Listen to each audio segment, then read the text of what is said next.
It is 6 o'clock. Good morning. I'm Jonathan Schaefer from the Superbook.com sports desk. As the big voice guy just said there, Titans preseason opener tonight. Titans at Ravens. Kickoff 6:30 with Mike Keith and Dave McGinnis. Titans radio coverage begins at 5:30. The Lee Company countdown to kickoff will be at 4:30 this evening. It is our first chance to see members of the 2022 draft class. We'll also see the battles for the starting jobs at left guard and right tackle as well. Top Atlanta Braves prospect Vaughn Grissom homered in his Major League debut to highlight an 8-4 victory over the Boston Red Sox. Called up earlier in the day from Double-A, the 21-year-old Grissom hit the first pitch he saw in the seventh inning over the Green Monster and over the seats above it onto the street below, his first big league hit. There's a fly ball to deep left. Vaughn Grissom back to the Monster. How about that? Vaughn Grissom, welcome to the big leagues. A homer over the Monster onto Lansdowne Street. And the 21-year-old is floating around the base paths right now. What a night. That is a debut. For all your foundation repair and waterproofing needs, visit USSTN.com. Breaking news at once. On your own for the Titans and the Vols, this is 104.5 The Zone.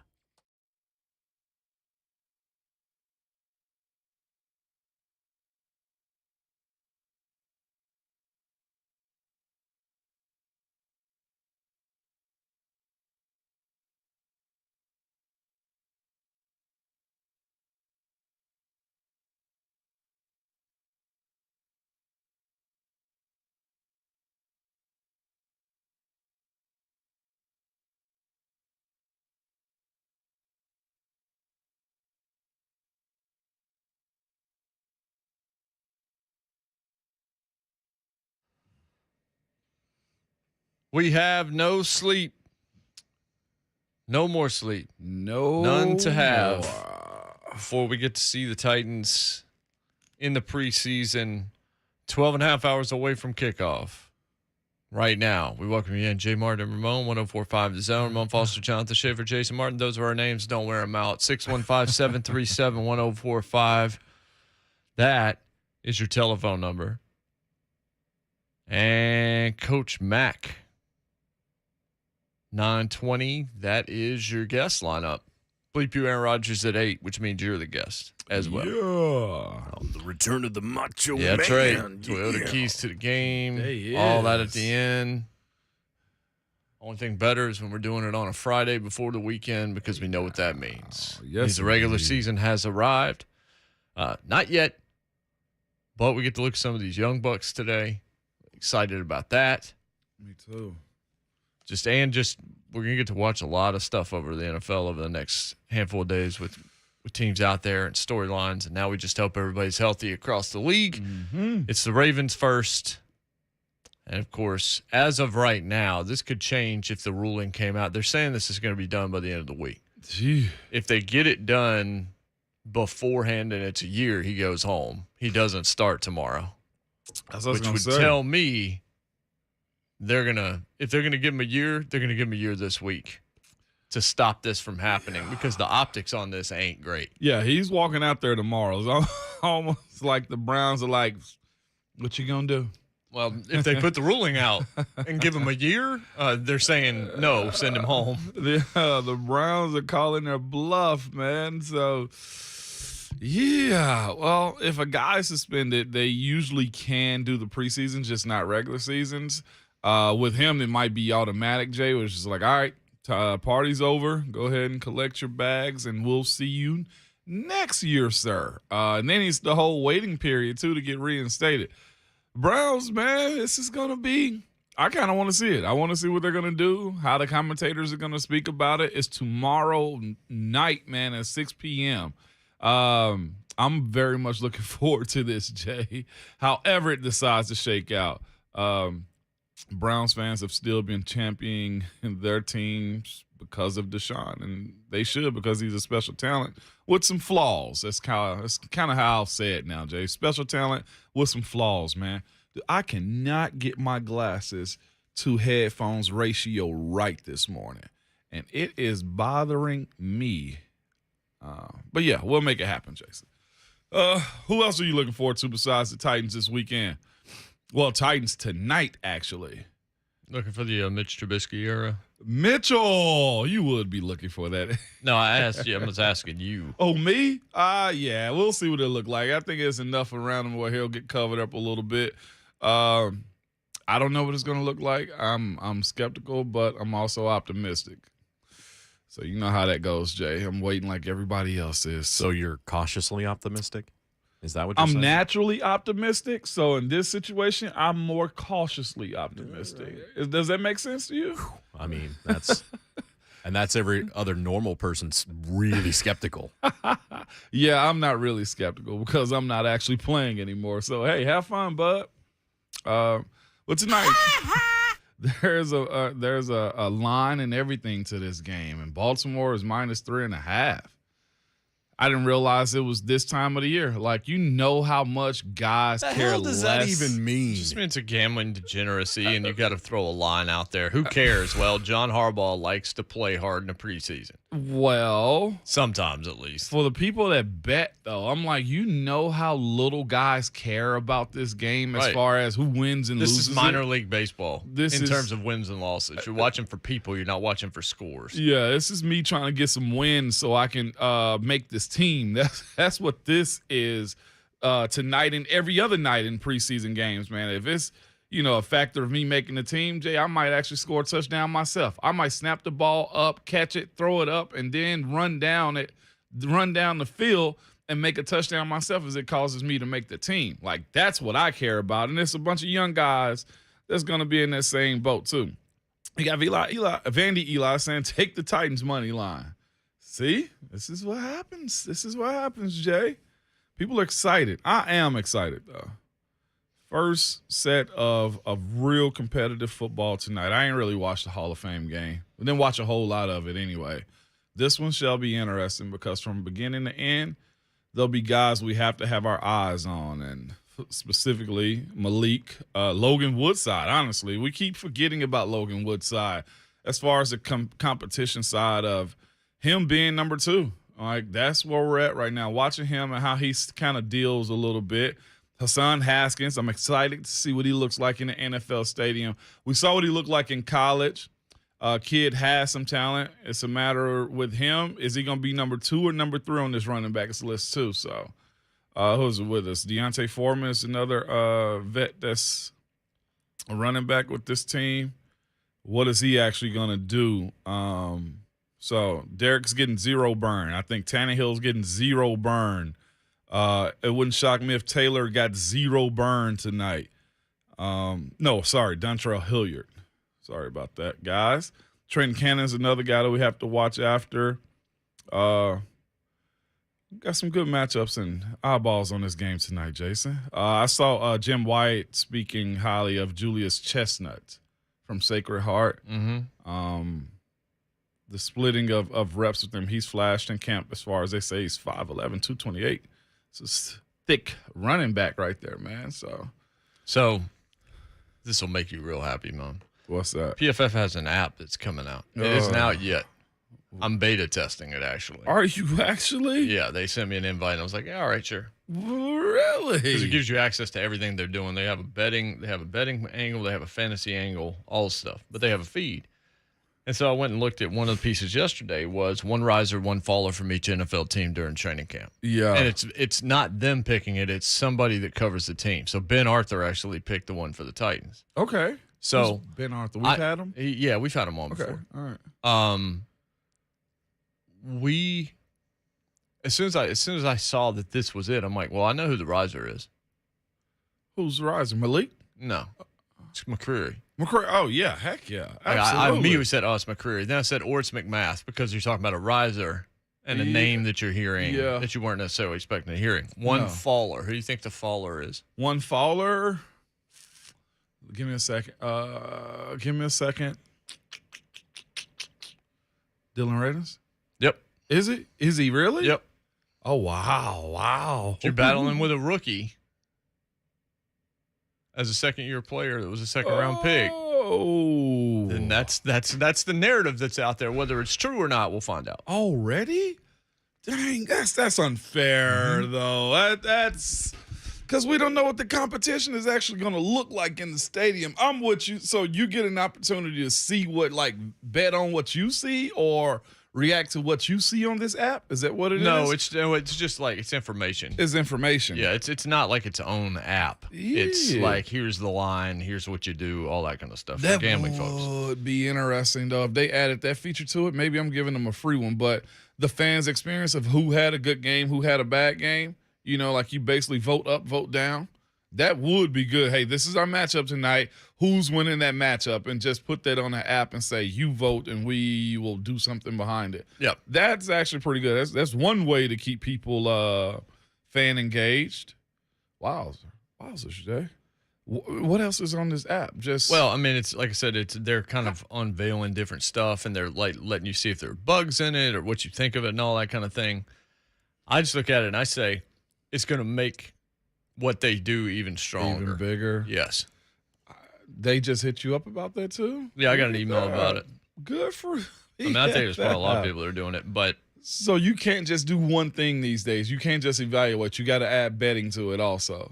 And the betting houses. That's the world we live in. The betting houses are also adding media to their apps and outlets and stuff. So this is just. But the one thing that's interesting about it is it's like you've got your feed, which is all the articles that PFF writes usually and all their stuff. And then there's a smart bets that you click on, and then that's all your gambling content. Then there's fantasy, and they have like mock draft rankings and all that are updated every day and all this. So they're putting a lot into this. It depends on whether or not you like PFF, of course. But I just found it interesting. Not even interesting. I just found it. Yeah, you're on the right page there, Ben Arthur, because that's pretty much where everybody's been. McCreary's the easy choice for Riser, and Radens is battling with NPR or MPF. So that's an easy one to put out there. At least that's been the storyline that has been fed to the national guys, if nothing else, that Petit Frere is pushing Dylan Radens for this job. Yeah, I didn't see this being the case. He didn't get many reps today, so I had the opportunity to see him. Nicholas Petit Frere, clearly he's made a jump, and that could be good for a lot of different reasons. Let's say Radens does happen to go ahead and win the starting spot just because, he's a second-year guy. He plays just a little bit better, or the fact that for team morale, he's been here the entire time as far as him and Nate goes. I think that makes a whole lot of sense with if they decide to, look, this is too close to call. Because if it is too close to call, who are you willing them to go with? The guy that's kind of pushing them or the guy that's been here, Jay? Probably want to go with the guy that's been here for the most part. So you do that and have NPF be the swing guy on game days and stuff like that. And that creates depth, because that's the one thing that this OL needs a little bit too, is a little bit more depth, and not just that quality depth where you're not questioning, who's going to be where when he go in? Can we actually play well? Do we do those things? And I'll say, of course, the most concerning thing ever is we probably got to get our GoFundMe at some time soon, because our guy stays on the ground a little bit. Talking about BJ? Yeah, but we love him. It's Ben. We got to make sure we take care of Ben, man. And he's in his older years right now. I think it's 10 or 11 for Ben Jones at this point. And just watching him have a backup if they got to move Radens onto the inside or Jamarco Jones. Like, you feel comfortable about those types of moves too. So a lot goes into this. This has been Ben's 11th year. And let me tell you, there's a lot of guys I've seen retire at 11. I think it's for a reason. You really get that last contract and those aches and pains kind of hit you a little bit. Most guys say, I at least want to go over a decade. I mean, you would know about the 11, though. No, and that's what I'm saying. Like, you're like, if I make it past this one, it's a bonus. And Ben's going to give his all. He's a freaking hard-nosed type of dude. He is so grimy and gritty. But there has to be a contingency plan for that. Who do you think starts this game at quarterback for Tennessee? We'll talk about that after the break. 615-737-1045. The question we've asked all week, who's the guy or the couple of guys that you just can't wait to see this evening, that you're going to see? Like, don't pick Derrick Henry because it's not going to happen. But pick of the guys that are out there, who are you most excited to watch? You can certainly do that in the Zone chat if you'd like, or 615-737-1045. It's Jay Martin Ramon here on a Titans game day Thursday here on the Zone.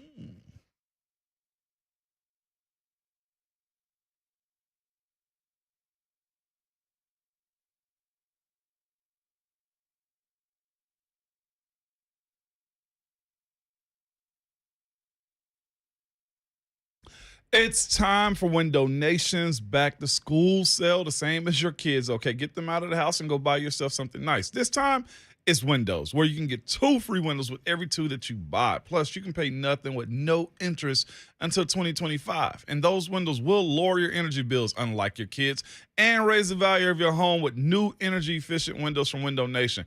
Get an A plus for yourself and your home and savings with Window Nation. No doubt. And if you've got drafty windows, you got old windows, you got windows where the seal has failed, where it's cracked, where you got condensation on the inside. You put your palm up to the window and it's super hot.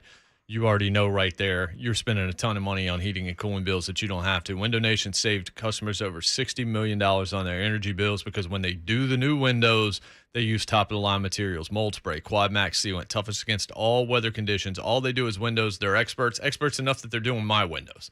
I'm trusting them into my home. I trust them into yours as well. Over 100,000 homeowners just like me say Window Nation, absolute best. Buy 2 windows, get 2 free on any style window from Window Nation. Absolutely no limit. Plus, make no payments, make no down payment, no interest until 2025. Save thousands on those new windows and those energy bills, all while upgrading the look and feel of your home. The telephone number to reach Window Nation, 866-90-NATION. That's 866-90-NATION, or online where? At windownation.com.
J. Martin and Ramon, 104.5 The Zone.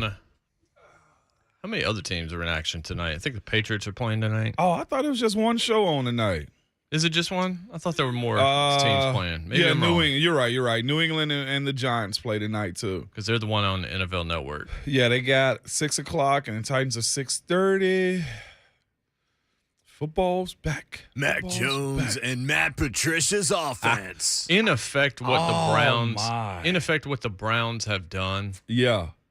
is basically say, hey, NFL, we need your deal now. We need to know how to plan for the season. So if you're going to suspend them for the year, we need you to do it now. This expedited timetable, we need it done by Friday. Yeesh. They're basically telling them to speed this up. Mm-hmm. And they may get their wish because the NFL could make the decision at 5 o'clock tomorrow, give the PA no time to craft anything, and stop him from playing tomorrow. Because I don't think they want highlights of Deshaun Watson playing football right now out there. Not right now. Because we're going to talk about it. They're going to talk about it. Everybody is going to see this young gentleman walk out on that field and a bunch of excited Cleveland Browns fans, although they're going to Jacksonville. I don't know about gentlemen. That's where we're at today, huh? There we go, So man. yeah, Giants Patriots, that's going to be Freaking bum. Freaking bum. I can't believe there's so many leaks coming out of the Patriots camp right now, too. Just who knew that they could, lose Tom Brady and the whole ship would sink at this point, man? Like, Patricia, that's all you hear in the Tom knew it. networks. Whoa, clearly.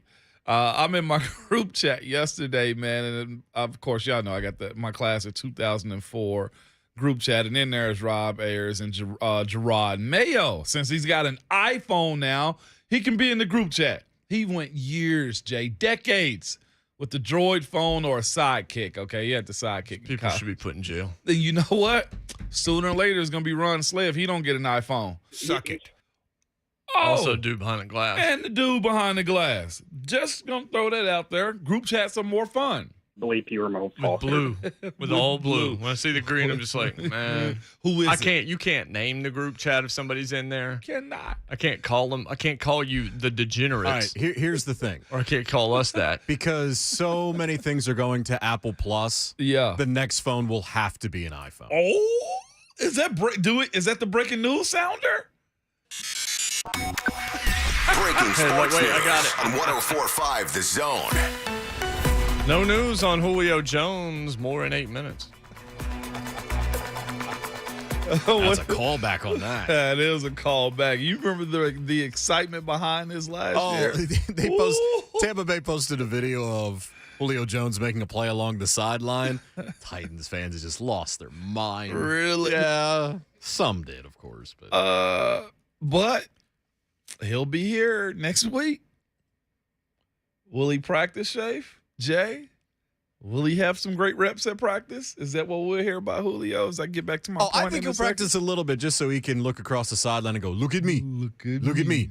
Look at me. I'm the captain now. Yeah, for real. But we're in the group chat, and Gerard's in there too, and he actually said that it was like, don't y'all hold back just because I'm in this group chat. Because we were speaking about the Detroit Lions situation with their coach up there right now. And we were just like, man, he looks like he's doing the right thing with the Detroit Lions. And one of my good friends, Sinclair Cannon, he's a huge Detroit Lions fan, been one for a long time. Like, Sinclair has been down for a long time, kind of like Cleveland Browns fans, man. It's just hoping for They something. all have to be. I have two friends that are giant Lions fans. Are you One of them's from serious? Michigan. They're the most diehard fans I've ever seen because you have to be. Yeah. You have to be because to still be one, you've had to ride with them for a long time. Some pain, man. Jay, do they have like the old school retro Lions Dude, jacket? yes. They all have the Lions jacket. They got like a Scott Mitchell jersey. Yeah, man. It's not all Barry either. It's like all these dudes, Charlie Rashad Batch. Perryman Yeah. uniforms and all this kind of stuff. Yes, they all have the old jackets. too. Just all the retro hats with the. You remember they used to put the string on the Yeah. hat up front and around the bill. One of them's got like the white sleeves, white leather sleeves. Yeah. So Sinclair is excited about Dan Campbell in the Hard Knocks. Okay, he's just like, and he just kept dropping hints yesterday. He was like, finally got a coach that can get players on the field and be excited about playing. me being the guy that I am, knowing that Mayo is tied to Matt Patricia in New England right now, I was like, Cannon, put a name on it. Mayo is okay with you talking trash in here. I'm an instigator. I just am, man. Right. And Rob Ayers started talking trash about Matt Patricia. Like, I was like, and I instigated. I was like, man, he made Rob quit camp because he wanted them to put knee braces on as a D lineman. It's like he did one day of practice and he was done. It's like, that's not in my contract. And that's the way Matt Patricia is or was, clearly, because he's doing the exact same stuff in New England. I didn't think he was ever an offensive-minded guy. I'm talking about ever. If you just said Matt Patricia's calling offenses, I said, for who, a high school, middle school? What are we doing here? Like, there was no way. And clearly that's the case right now when it comes down to what they're going to look like tonight also. Because if Bill Belichick has to start calling offensive plays for the New England Patriots, that is a bad look, man. I know he knows all things. His study regimen and how he has his coaches break down every single play word for word, basically writing books on plays and breakdowns of defenses and offenses. He knows what the heck he's doing. But if he's calling the play as a head coach who's never really done that job before, Patriots are in a bad place, man. Well, I'll say a not so good place because they've never lived this world since Tom was there. And they didn't score a lot of points when Patricia was a head coach in Detroit. And Detroit had better weapons than the guy that New England may right now. Yeah. That's a tough world to live in, man. Also, it's just weird. It's like, dude, he's a defensive coordinator. Why all of a sudden is he your play caller? Mm-hmm. How long is that going to last? A year. It doesn't make any sense. There's even former Patriots that have come out against the franchise a little bit like, I don't understand what they're doing. Yeah. I do. Losing. I don't get all the people who think that they're going to be fine just because they've got Bill Belichick. I don't. I like Mac Jones too. Yeah. Yep. But he's still got to have weapons. Yep. He does. And right now, offensively, I couldn't name you many players that they have. They traded away one of their best guards. Got rid of J.C. Jackson. Yep, got rid of J.C. Jackson. Got rid of a linebacker that was really good for them. Yeah. N'Keal Harry, who's now hurt badly apparently in Chicago. That didn't work out, but that draft, taking him over a lot of receivers that could have helped him. They're rolling out there with Nelson Aguilar and Devontae Parker. And what's so crazy behind it is it seemed like the Patriots are making other teams worse. They trade away N'Keal Harry and he gets hurt. Messes up Justin Fields. Also, they compromised the Miami Dolphins in the text. Oops, my bad. Wrong Brian. Like, Patriots, you guys are the ultimate, don't do a crime with them type of person, even though they do the most crimes. And then with the Giants, look, Brian Dable was great for Josh Allen. Interesting, yes. This is it for Daniel Jones. Mm-hmm. I think they would have somebody else if something else made sense to them. I'm surprised that Garoppolo wasn't talked about more for them, but maybe they think with a head coach and somebody they believe in offensively that maybe Daniel Jones is better. He hasn't had a run game because Saquon hasn't been healthy. No. That's part of this. I don't really buy into Danny Dimes personally. So I know last year you tried. I tried. I think eventually he just kind of is what he is, and that is he's a quarterback that is going to infuriate you if he's your guy. Yeah, that's kind of the conversation we were having yesterday about Tannehill. It's just like, you know, infuriates people, but it was just like, get over it, everybody. We're past that point now. But yeah, I saw a clip, of course, on social media. Everybody can go to these open practices of Danny Dimes having to throw an out route in the team period. The ball was like 5 yards short and flat. Like, dude, do you know how to quarterback? Mm-hmm. Have you done this job before? You know that, like, your job is on the line, Danny Dimes, and it's not looking real good. And you have the offensive head coach to actually get you over the hump. Right. Like, dog, show up and It would perform. have to look a lot better this year. Yeah. And I just don't see it. Yeah, no, that's cold-blooded. Cousin Danny said, look, like Matt Patricia eats pizza with a fork. I've seen people eat wings with a fork. Are you a fork wing eater? No. Oh, okay. You just grab it by the horns. That's what I'm saying. But who I'm looking forward to seeing tonight, Jay, Rashad Weaver. Mm-hmm. I want to see what he looked like in a stadium. And not just that, if he, as in his own words, has the patience to actually continue his pass rush to get to the quarterback. I'm looking forward to seeing what he is going to look like against other offensive linemen. And then that's the other part of it too, is what is Aaron Brewer going to look like over the course of a game? He's going to be hyped. He's going to be ready to go. But when he settles in, what is that going to look like? And Radens versus Nicholas Petit-Frere, and also just the backups too. Again, I want to see Jamarco Jones. I want to see why he was signed here, and if Ben goes down for a game or two, what he will look like at left guard. Like, that's where I'm at with him, man. This should be a good tester. Nothing crazy. Baltimore will rush. They always have some really good outside edge rushers. They just do, and they usually have some big, heavy body guys in the middle that you have to hold your own up against with the bull rush. They're going to go hard. That's the thing about Baltimore. They're going to go hard, so be ready to go tonight is what I would tell my guys. It ain't much film. You can look at the study guys. A lot of these guys will be college athletes that you know from college, but they don't have NFL film. And you can't really see what the Baltimore scheme is going to be like with those dudes. So it'll be a great test up front for sure. I mean, you obviously want to see Malik. The question I asked before the break, who do you think starts tonight at quarterback? Yeah. Because I definitely think that it could be either guy.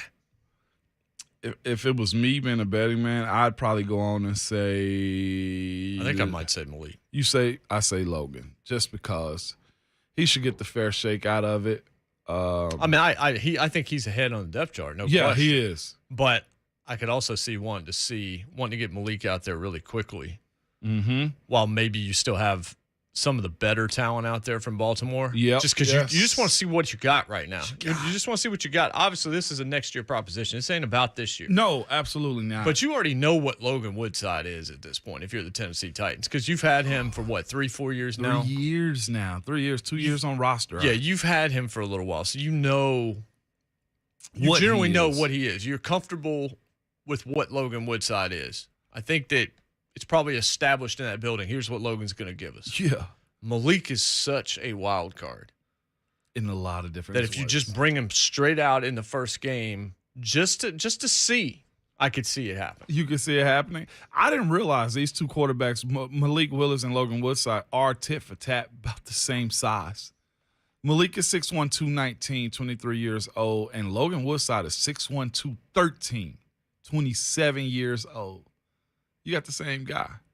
I didn't realize that was the case. So the offense should stay the same. You shouldn't have to switch from one to the other. You saying he's the wild card as far as getting the offense going? I'm just saying he's the unknown. He's the unknown, and I think if you already know what Logan Woodside is, I'm fine. I mean, certainly he might start. Yeah. I don't see any reason why he wouldn't. Maybe it's a 50-50 proposition. I just think it has in a to game be, like this, first preseason game, this is all about getting information. Mm-hmm. And for certain guys, it's for showing other teams as well as the Titans why they deserve to be a part of the final 53. Yeah. But Malik is the unknown quantity here. Logan, we've seen him start preseason games. We've seen him in the preseason. We know what he can do. Yeah. That's why I think maybe you want to get Malik out there first. Give him the first stab at it, for sure. And then this is the other half of what you're saying, too. If he gets the first half of this game tonight, then he's going to get the best version of that defense. They're going to send everything towards him to actually give him a test. And if Vrabel and Harbaugh actually communicate with one another, I really don't know if coaches do that or not. You know, the little exchange they had a year and stuff like that before. But if he goes out there and say, hey, light him up a little bit. Like, let us get a real cool look at him. Baltimore is a perfect team to kind of do that. How Malik, aborts the mission and try to go and make a deep play or run with his legs. Yeah. That's the side of this game that I'm looking forward to watching. Like, dude, you can't tuck and run. And that's what you're going to see right now. And that's what's come from practice consistently is it's one dude. If that guy's not there, I'm down and I'm running. And that's eventually got to change. But that's why I think you get him in there against the defense, because you just let him see. Yeah. Because if he goes and tries to run, he doesn't accommodate or account for the DBs on the outside. Those are fast. That's going to be a problem. Yeah, cannot tuck and run on this team, man. Baltimore will be swarming. I'm not bigging up Baltimore, but I know what that defense is from top to bottom. That's just how they rock. Like, guys are out to get you, and that's the beauty of what this game is too. Like, this isn't a controlled scrimmage. This is an actual show for us and for the coaches. Like, sacks are real tonight. If your offensive line on the left side doesn't block well for you, guess what? Your head will be in your back because you'll get hit that hard and hit the ground also. For the guys in their assignment, like, this is where the playbook matters. Who can actually transition the classroom to the field tonight? Like, that matters, man. So much pressure in a game like this where you're starting a potential future franchise quarterback with a makeshift line still. I don't feel bad about saying it. With the makeshift line with not Taylor in there, not Ben, and maybe Nate. But you also got a young guy in Dylan. You got a young guy in Aaron Brewer still who's been around the league but never really started like that. It's going to get a little frightening, man, and I hope Malik or Logan Woodside don't have, don't get gunshots sitting in the pocket. That's the one thing they have to be able to do as a pro is sit in that pocket. And also, what is Todd Downing going to call for them to cater to them too? Will he roll them out a little bit more? Will it be a little bit more of the play action stuff that's necessary and to get the ball down the field a little bit? And what does Malik look like setting up deep too? Like, if they do throw the deep ball, is that something that we'll see with this crew tonight? 615-737-1045. Who are you looking forward to seeing tonight? I've seen Burks in the chat. I've seen McCreary as well, who I'm very interested to see this evening in particular. All these, I do think that this game, as opposed to preseasons past, I think you care more just because you're more optimistic based on what you've heard about guys that you haven't gotten to really lay eyes on yet. And what that means for the season notwithstanding, right now it does make it more interesting to watch these guys and see where they are and what you might have for the future. Because I still feel like this draft was much more for the future than the present. 615-737-1045. It's Jay Martin Ramon here on The Zone.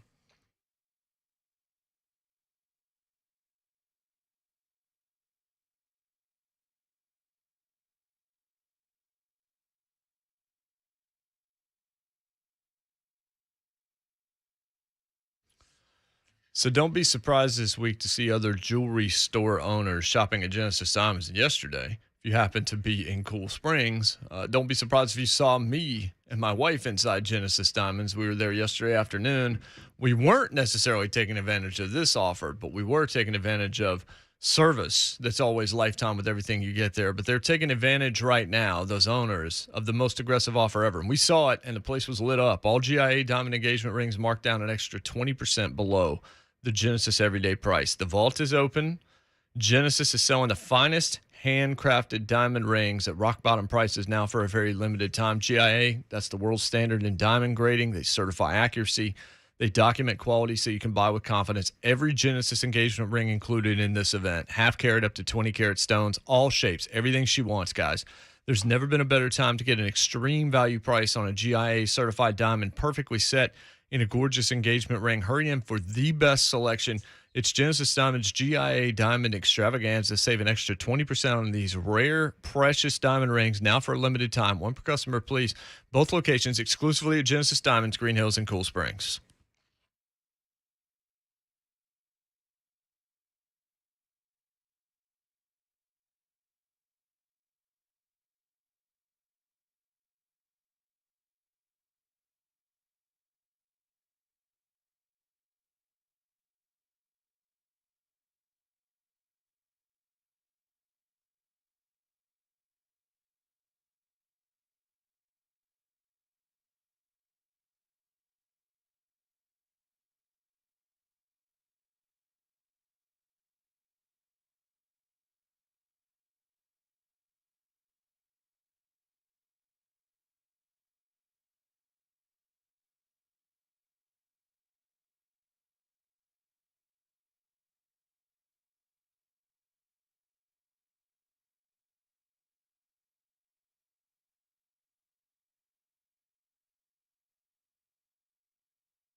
J. Mart and Ramon, 104.5 is on Lee Company. Countdown to kickoff tonight, 5:30, I believe it is. Kickoff 6:30. 4:30. Lee Company 4:30, countdown sorry. kickoff. Yeah. Then Titans radio coverage at 5:30. And kickoff at 6:30. Thank you.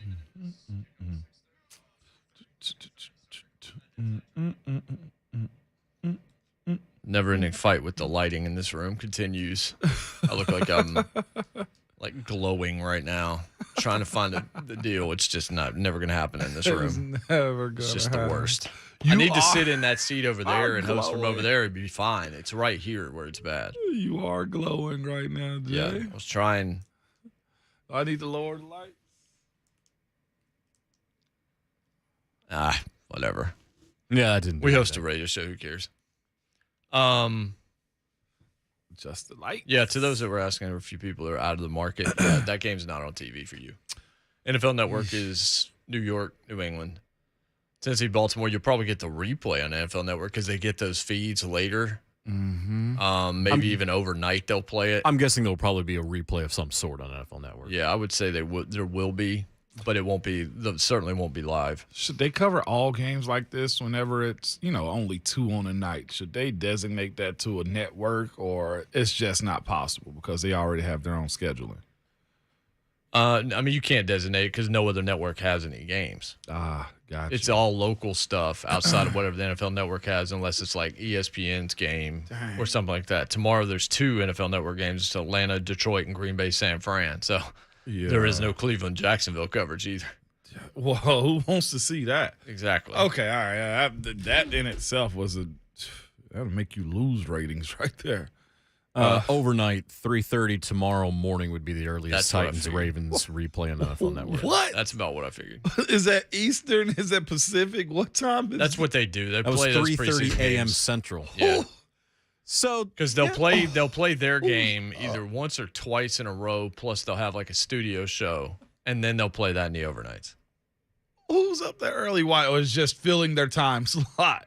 Is filling their time slot is all they're doing I think if there? you get the NFL Plus app, which I guess you can do now, I think it's available now. You get all the preseason games. You don't get anything regular season, Who's but up you that get all early? preseason games. Who's up that early? Me! You got to pay to watch all the preseason games. Shay, if you get up out of your bed in your boxers and a tank top to watch a game at 3:30, There's boxers. it's not what I was looking for. That was not the response that was needed to be said over air, Schaefer. What is wrong with you? Could be man? basketball shorts. You don't know. See what I did there. Yeah, Don't whatever. Yeah, I know, Jay. We don't care. Good luck. Blah, blah, blah. So we have some responses on Twitter about who they want to see. Cousin Scuba said, I hope it's Malik Willis because I don't care to see Woodside anymore. It's like, Okay. Y'all.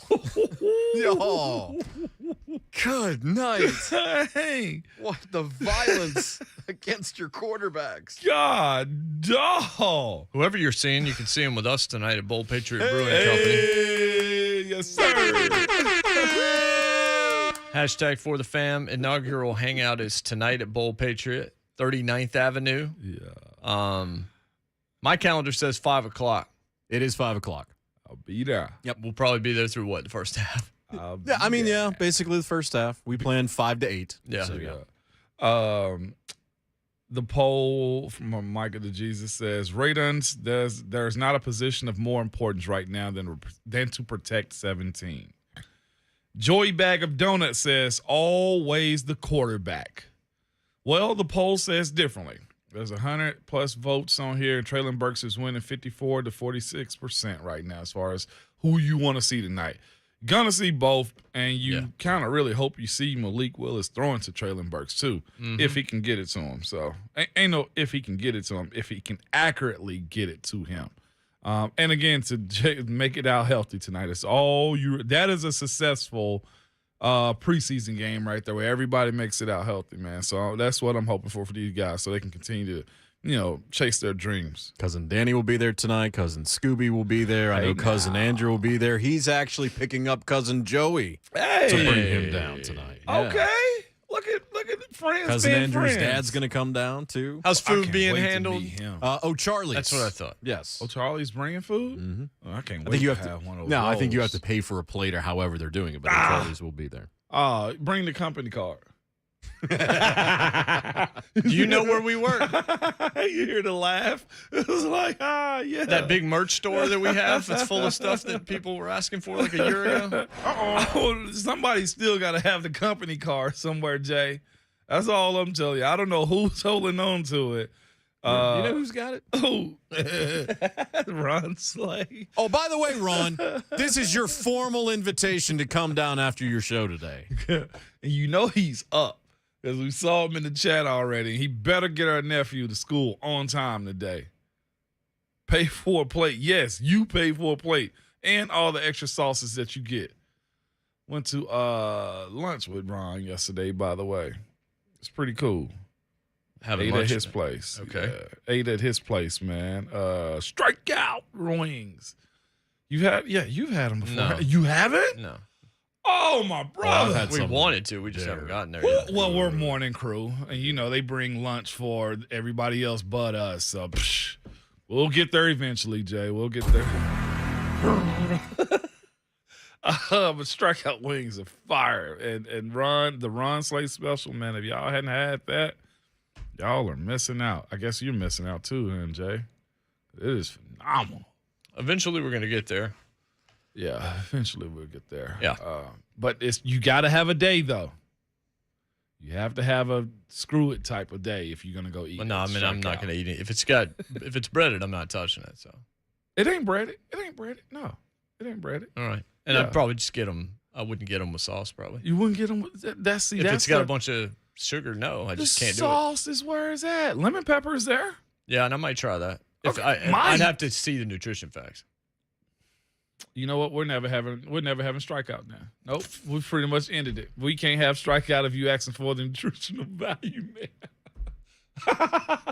I feel you, my brother, and I know why. I feel you, and I'm not even gonna judge you for it. But we're not going to strikeout. 66157371045. We'll not go. Well, Abby's already said she wants us to go with Ron to the Plaza de Mariachi Yeah. version on Thursday. So we're going to do So it. Abby's about that action. What? You know what? We're gonna steal Abby's number from you. We're taking her to strikeout. No. Wings. You're staying outside. No, in the I'm still parking lot. going. Nope. There's a little patio. There's a outside. good story with Plaza Nope. de Mariachi from our history, and we haven't gone there since. So that's part of this. Nope. Only Abby's coming. We're stealing your wife. That's what we're doing. And CG. And CG. You're taking neither We'll of get them. him some Kool-Aid. You're taking neither of them. CG's getting a frosty Kool-Aid. You're walking over here, but you're limping back. 615-737-1045. More NFL headlines, more Titans game day talk. When we come back, Jay Martin, on 1045 The Zone. Man, you ain't handsome.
7:03, good morning. I'm Jonathan Schaefer from the Superbook.com sports desk. As you just heard, Titans preseason opener tonight in Baltimore against the Ratbirds, the Ravens.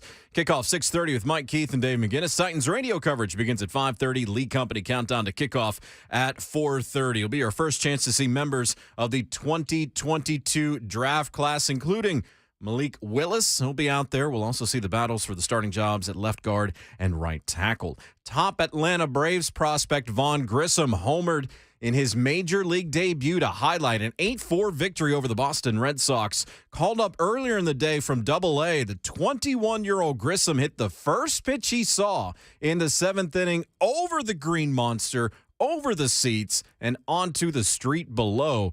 It was his first big league hit. There's a fly ball to deep left. Vaughn Grissom back to the monster. How about that? Vaughn Grissom, welcome to the big leagues. A homer over the monster onto Lansdowne Street. And the 21-year-old is floating around the base paths right now. What a night. That is making a statement. For all your foundation repair and waterproofing needs, visit USSTN.com. Breaking news at once. On here with the Titans and the Vols, this is 104.5 The Zone.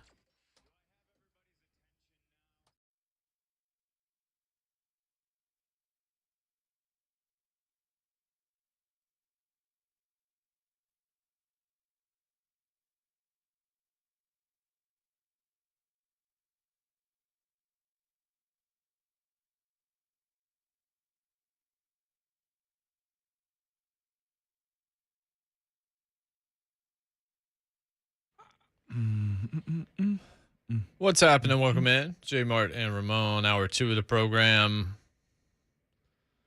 Titans coverage tonight will begin with the Lee Company countdown to kickoff at 4:30, followed by Titans Radio at 5:30 and the kickoff at 6:30 of preseason game number 1. Titans Ravens for the fam hangout 5 to 8 tonight. Bowl pitcher at Brewing Company. Come watch at least some of the game, at least the first half of the game with us. Wow. Our first ever for the fam hangout. I'm looking forward to it. I've never been to Bowl Patriot Me either. either.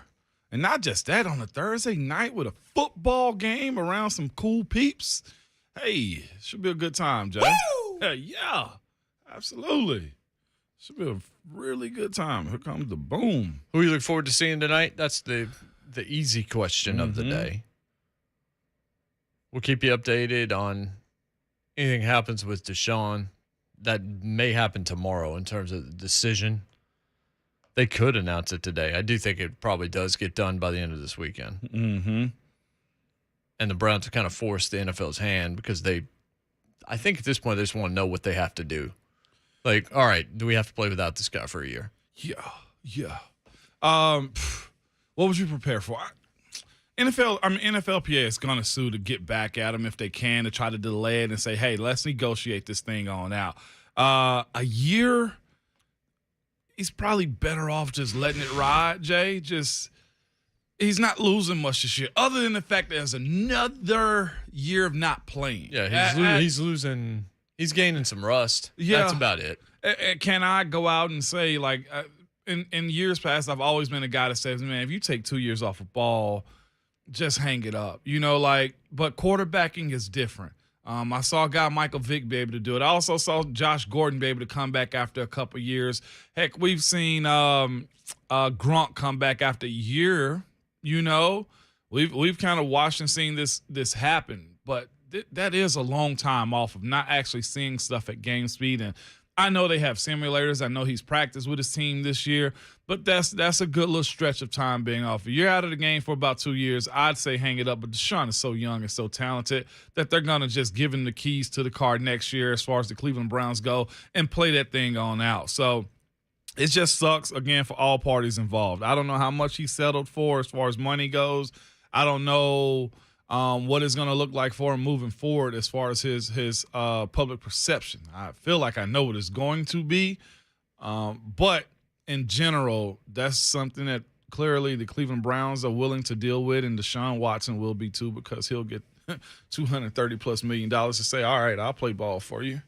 It is what it is, man. This is NFL is a weird place now when it comes to handing down judgment and punishment for guys in situations like this. Again, My mindset would have been NFL just let it lie, because what happens, Jay?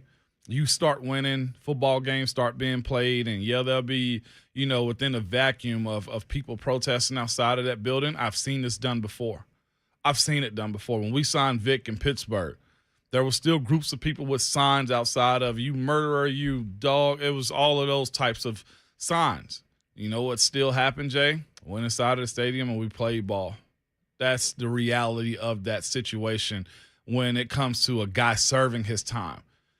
Cleveland know everything's going to be – they know they're going to get past this. And that's what sucks too for the victims in this situation. I'm not minimizing that by any stretch of your imagination. I'm not siding with that. I'm just saying the NFL found a way to botch this and to continue this story going on. So screw them for that. I've always been that type of person since the day I took this job. I'm going to choose the player over what NFL does in a lot of these situations. Mm-hmm. But I'll just say this. I'm not ready to see him play football again. I'll also say this. I don't know if I'll ever be ready to see him play football again. So, yeah. I hope we don't see him for a while. They're going to hand it down soon. I got a feeling it'll be a year. Would you accept it? If you're the, Haslam, D. Haslam, and What do you mean would I accept it?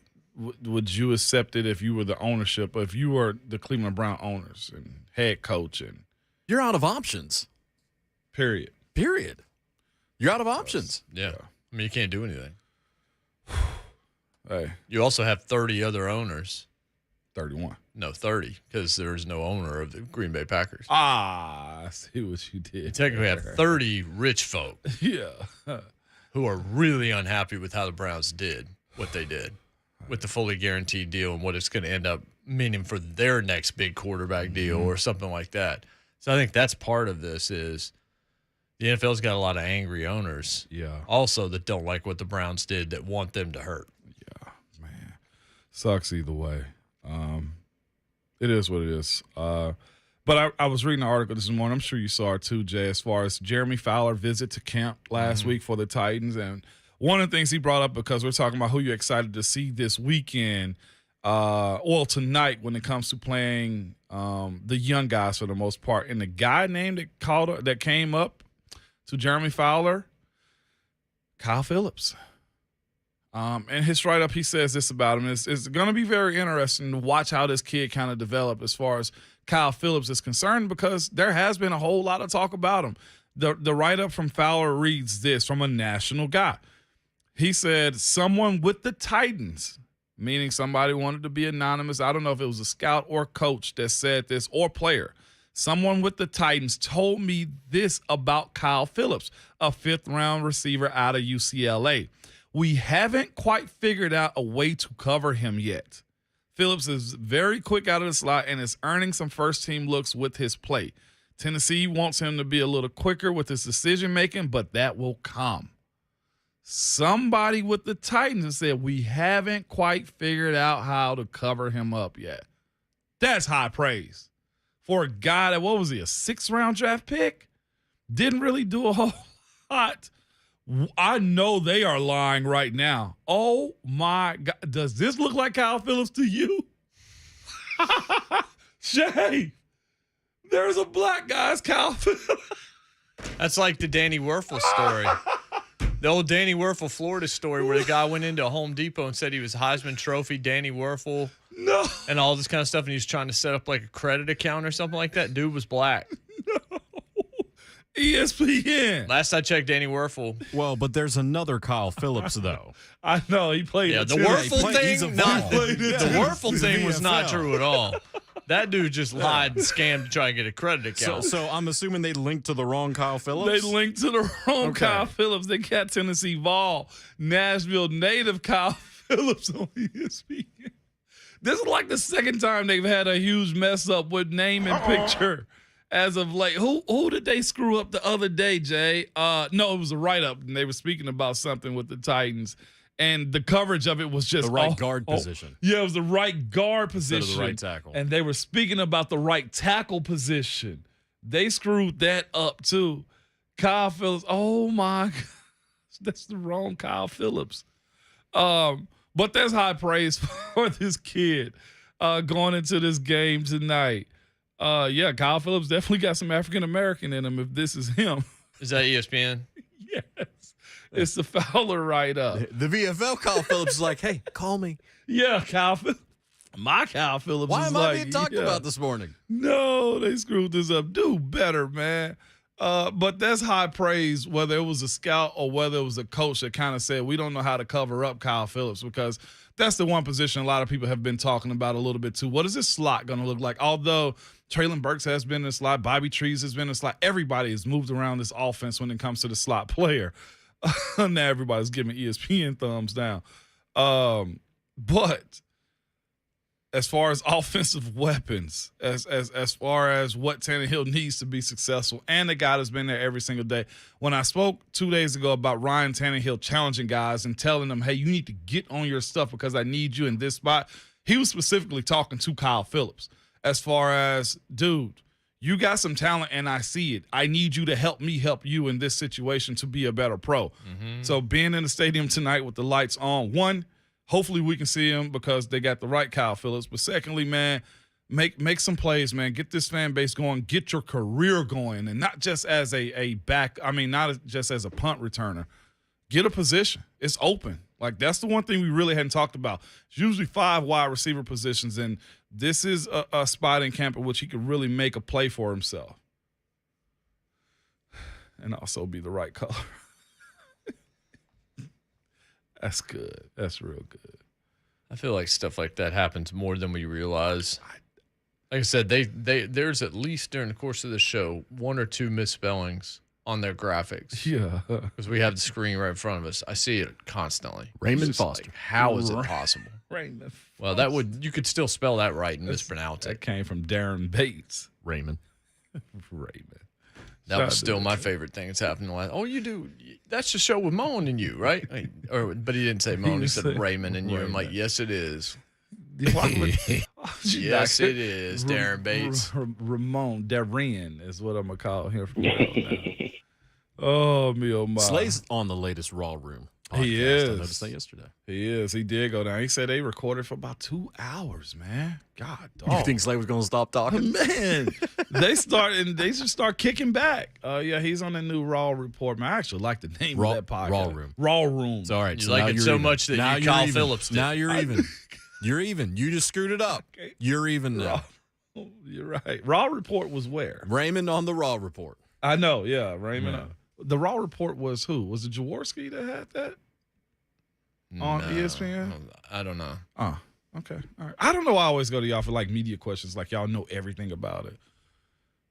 You remember this, Jay? No, that's me. The Raw report comes out Monday about 11:30 after WBE. Is that 615-737-1045 is the telephone number. 737-1045. y'all this way? We'll see how many mistakes we can make in the next segment. It's Jay Martin, Mountain 1045 The Zone. You damn sure ain't cute.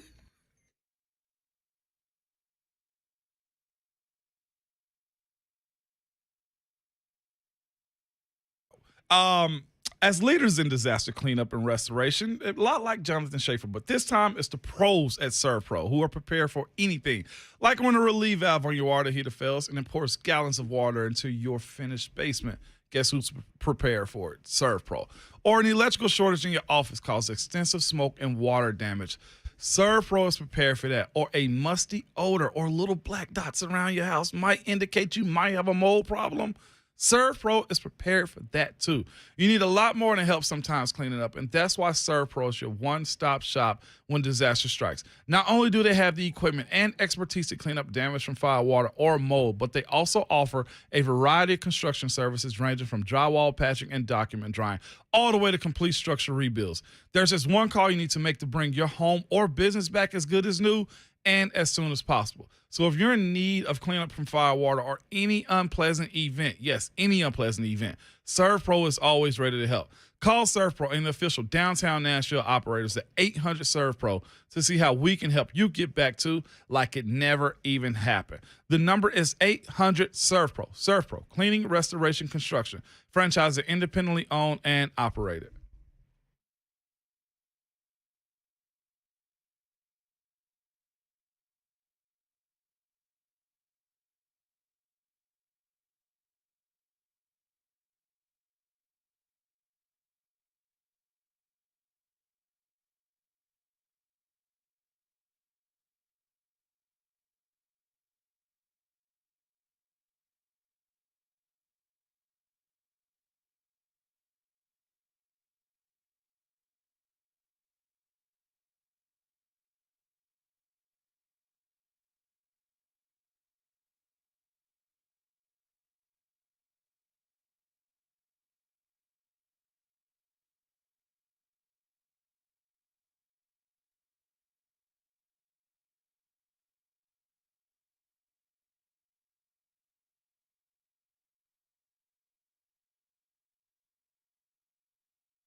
Hey, so do we have some clown music? Okay.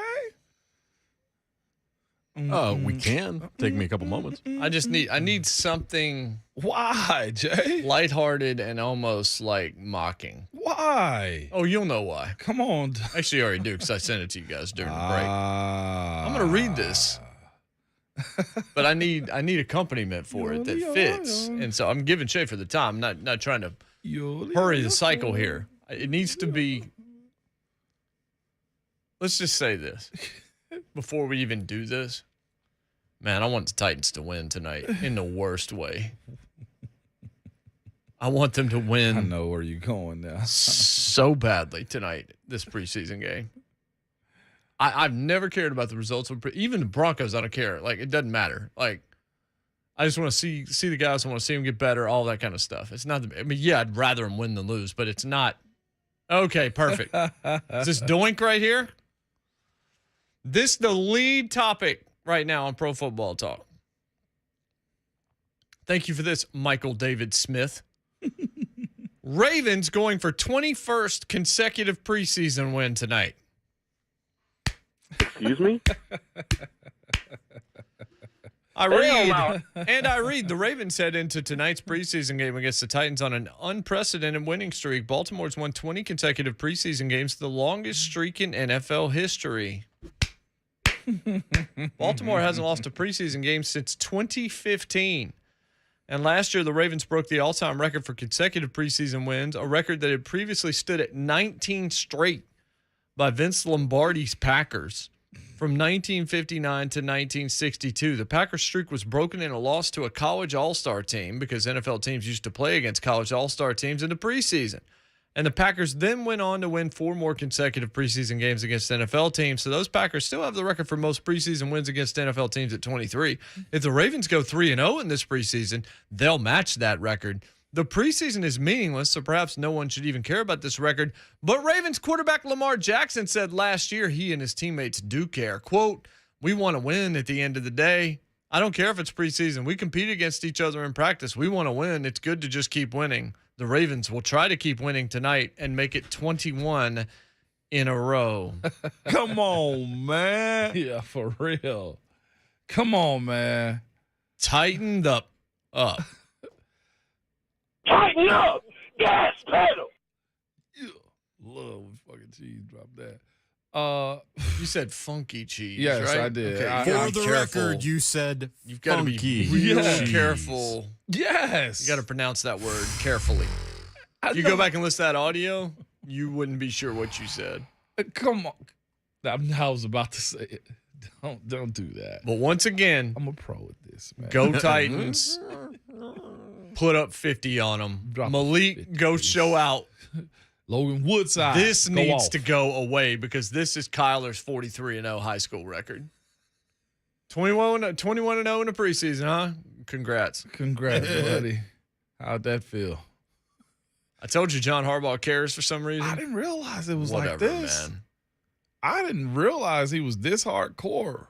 I'm not going to be a hypocrite and say I don't care about winning the preseason games because, again, You'd rather win than lose. the coaches feel better about it the next day of practice. You don't want to go out there and get embarrassed. But to say that it actually matters as far as wins and losses, no. This is an evaluation tape. This is a let us show, what our young guys look like. This is, hey, welcome to the NFL.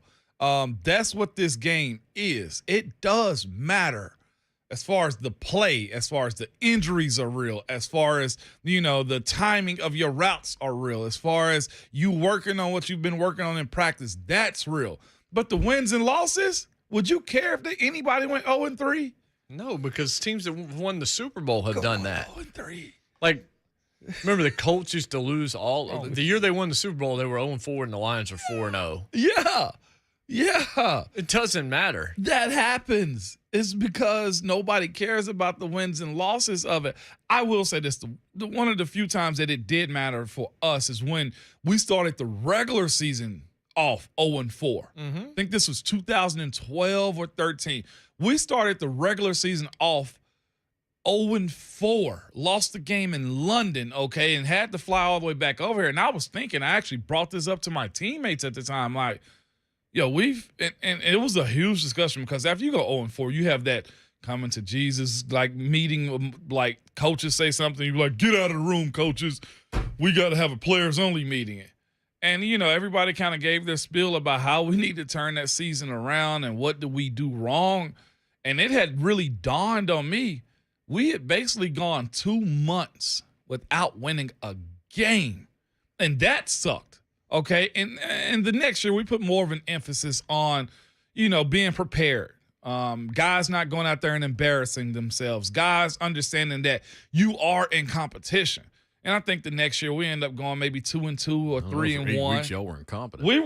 Yeah, and that's when it really mattered. Like I remember saying to the young guys, like, y'all don't know what it feels like to win in the NFL because we were 0-8 essentially with the playoff games, and I over dramatized it. Is that a word? Or it was very dramatic in how we talked about it because that's what you do. You go a stretch too far with that type of stuff.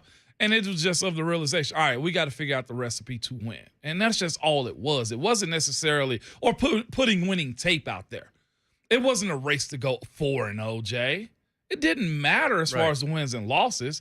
It mattered as far as your performance. Yeah, it's the same thing as, like I said, it's like minor league baseball. Like, yeah, you're out there still. Yeah. As you're performing, you're still interested in winning, but not really. Like, it's not, for minor league players, it's more about getting to the show. It's about getting the call up, doing your thing, getting better at it. It's the same thing. You want to impress the coaches. Yeah. We already know next week while we're at practice, we know what we want to see. We want to see the combined practice because we know that's much more valuable than what we're going to see tonight or going forward. Way more valuable, man. But for Baltimore, the fact that this is the lead story at Pro Football Talk, the Titans have to win. This narrative's got to go.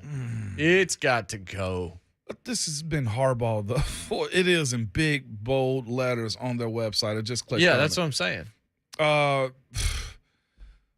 This is Baltimore. I told you, one of my good friends told me, like, they go that hard as far as practices. Harbaugh finds a way to make practice a little, tougher for the guys. Like, they were the other day, I guess they had a fumble recovery. I'm not sure if it's supposed to rain tomorrow night because they had a wet ball drill posted on their social media. And they had a fire hose, not just a regular water hose, Jay. They had a fire hose out and doing ball recovery drills for the team. I'm like, I get it.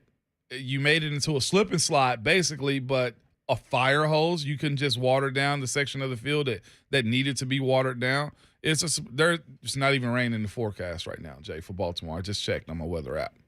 No rain, but that's a drill that gets them better as a team. So, again, they find ways to put guys on the ground and do the most. Them going 21-0 tonight and hadn't lost since 2015.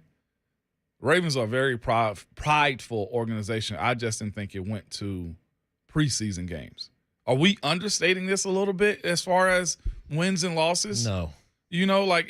I almost feel like I'm playing it down like it don't matter when I know it does. I don't even remember what the Titans' preseason record was from last year. Did you care? No. Have you ever cared? No. No. No matter. Unless you're a winning culture. Like, imagine how bad Detroit Lions fans have felt when they go 4-0. It's like you said yesterday. Rhett said this yesterday. You want the players to go out and make the plays and stay healthy. Mm-hmm. That's it. Yes. You want to stay healthy. It's great for league stuff.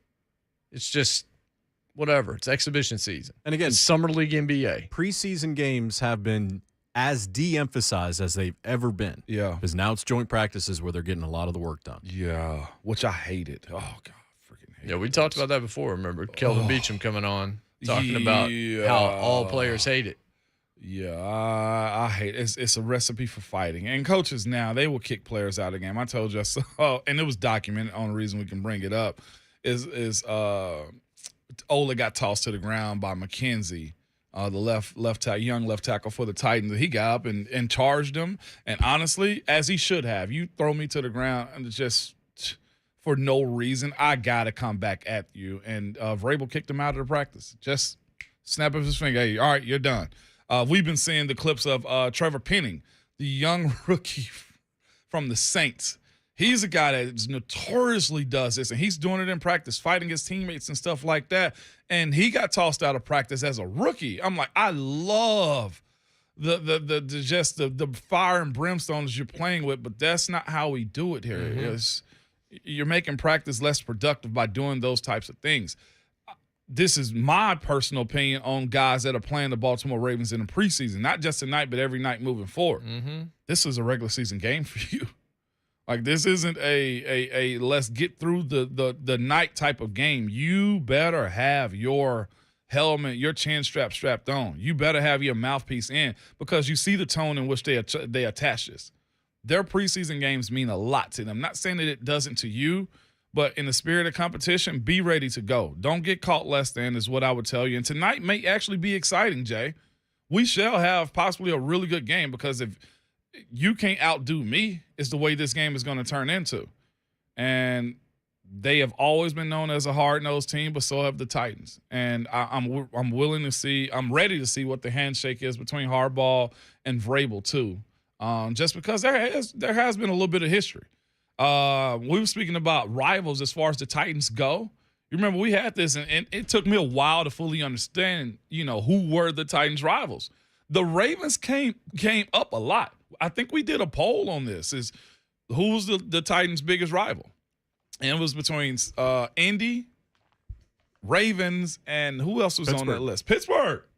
Ravens were close. I think the Colts won it, if I'm not mistaken. That also is defined by the eras of Titans fans too.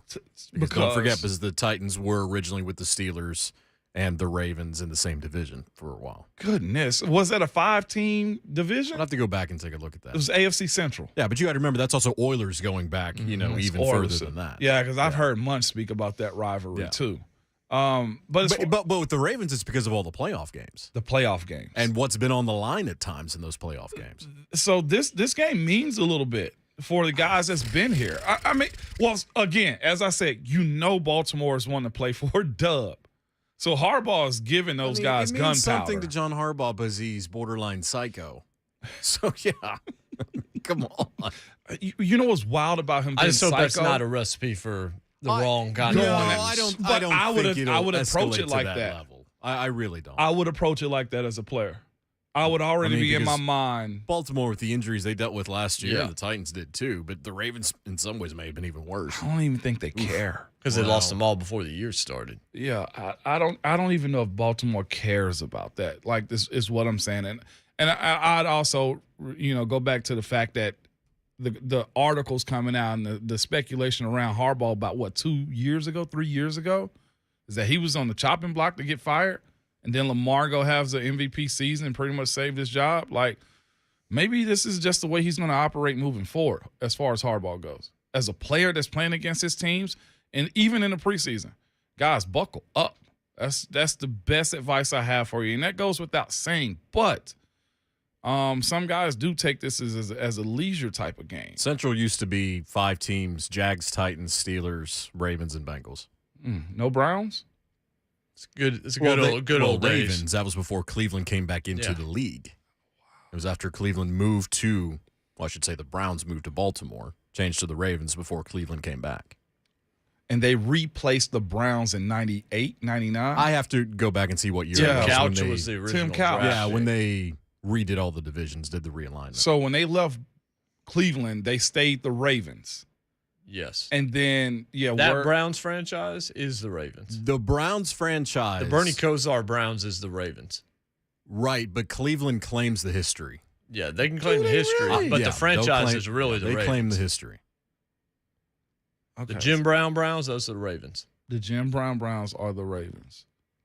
Ooh, they gotta be mad right now. The Cleveland you dealt with, that was an expansion team. That was an expansion team.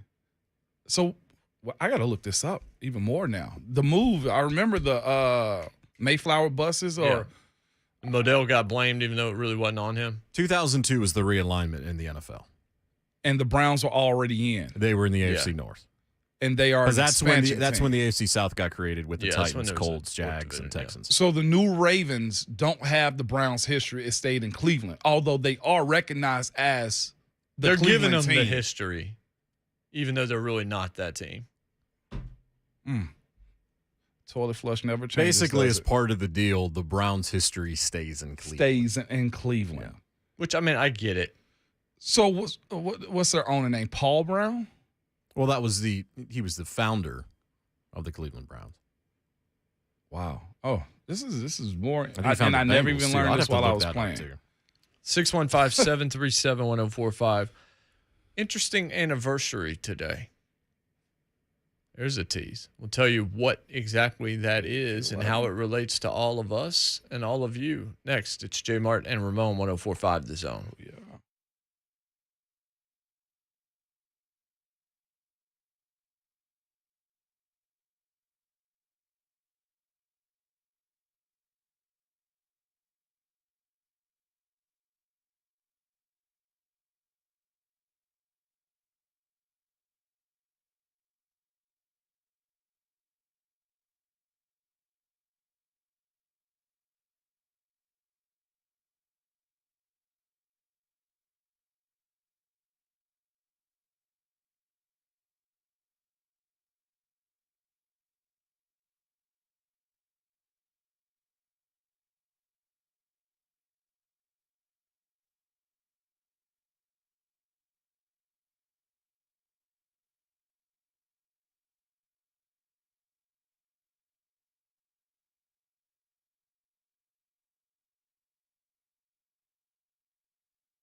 Okay. Jay Martin, Ramon, 104.5 The Zone.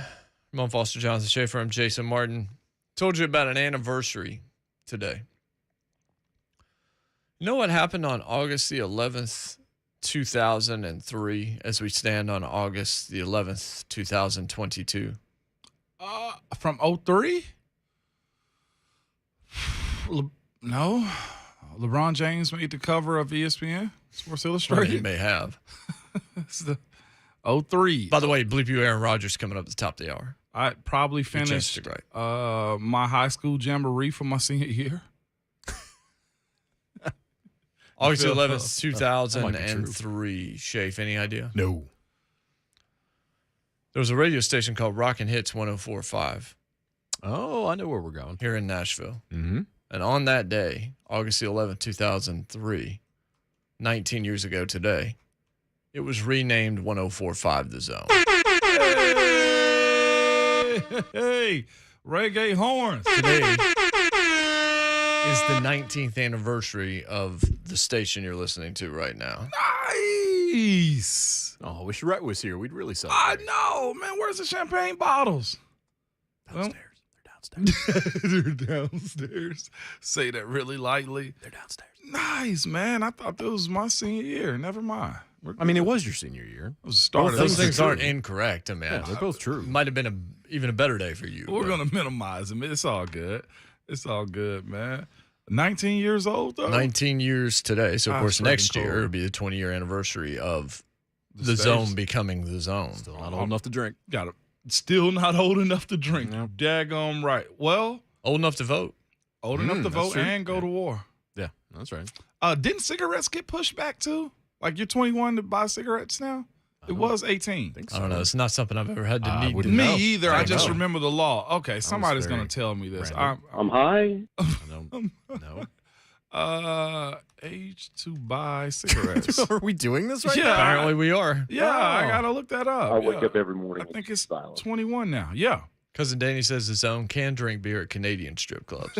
Yes, you can. You They have to be strip clubs? Danny, you speaking from experience there, my man? You can also go only 55 kilometers per hour too, by the way. Yeah, okay, it is 21. It is 21. I knew I wasn't wrong. 21 to buy cigs now.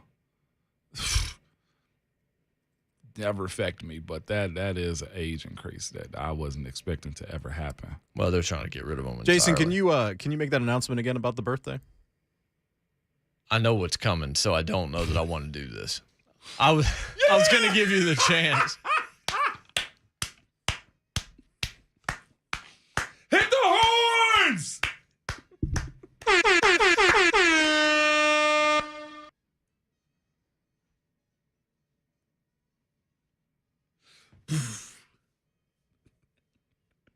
Yeah. Again, 19 years ago today, the zone became the zone. 103 Rockin' Hits moving around. What's crazy, they were asking for the horns in the chat. I knew it was coming. Like, I was actually in my head, I was like, I'll allow it today for that. As if It makes sense then. I don't, but I can leave. I knew at some point this morning it would get dropped. And the way tonight. We're so playing it tonight. the way you've Over edited what? it don't matter. We're just gonna A play phone? it. I'll bring a speaker if I We'll just have. play it. I'll pull Doesn't my matter. truck up front, Shafe. I'll pull the truck up front. Hey, look, if we need a sound system, don't you think Ron Slade can make a phone call and we'll have a sound system there in Is 30 Ron minutes? actually coming? He think he might. will. He Yeah. might. I'd heard the him show, say, right? you always schedule things when I can't do it. Hey, I saw that in the chat a few days ago. He's just being Ron. That's old Ron. Well, he didn't come to Buck's event. Well, he was out of town. Right, but That's I don't know what I don't know what's on his Ron. schedule. Us? Well, he's already angry we didn't invite him personally. What a nut. I love it, dude, man. Hey, the way you've edited that song for the drop is friggin' just. I know. As soon as you hear it, it's like it gets the people going. That's right. People swerving cars right now. That's all good, man. I told you, me getting my MRI, knowing that it was done, and she hit the horns for me on the way out of it. Boom. I was like, yeah, that means I'm really done. It's all good, though, Jay. Here for a good time, my brother. Bleep You, Aaron Rodgers is coming up at the top of the hour. That is a good one, too. What you got? You got something interesting today? I've always got something interesting. On occasion. The way he said it, it was like, most of your stuff's not interesting. That's fine. Oh, it did. Yes, it did. You choosing violence No, that's how today, it sounded. Let's go. Why are you this way? Suck it. 615-737-1045. Your chance to gripe over the next hour. What's going on in your world that you need to get off your chest? That guy. That's what I need. This could be a Bleep You Aaron Rodgers where Aaron Rodgers is mentioned. Uh-oh. It could be. It depends on who takes it first. I don't want him today. Happy birthday, Zone, man. It's really cool. We didn't even recognize it last year. I feel bad now. Now that I know. Day after my little brother's birthday. August 11th. Shout out to happy birthday to my partner, Marquito, too. Yesterday was his birthday. Kobe made that shot right there. Yep. Happy birthday to those people. I don't know them, but happy birthday to them. And happy anniversary to the Zone. Again, 19 years ago 19 today. years, baby. 103 or 104.5 Rockin' Hits became 104.5 The Zone.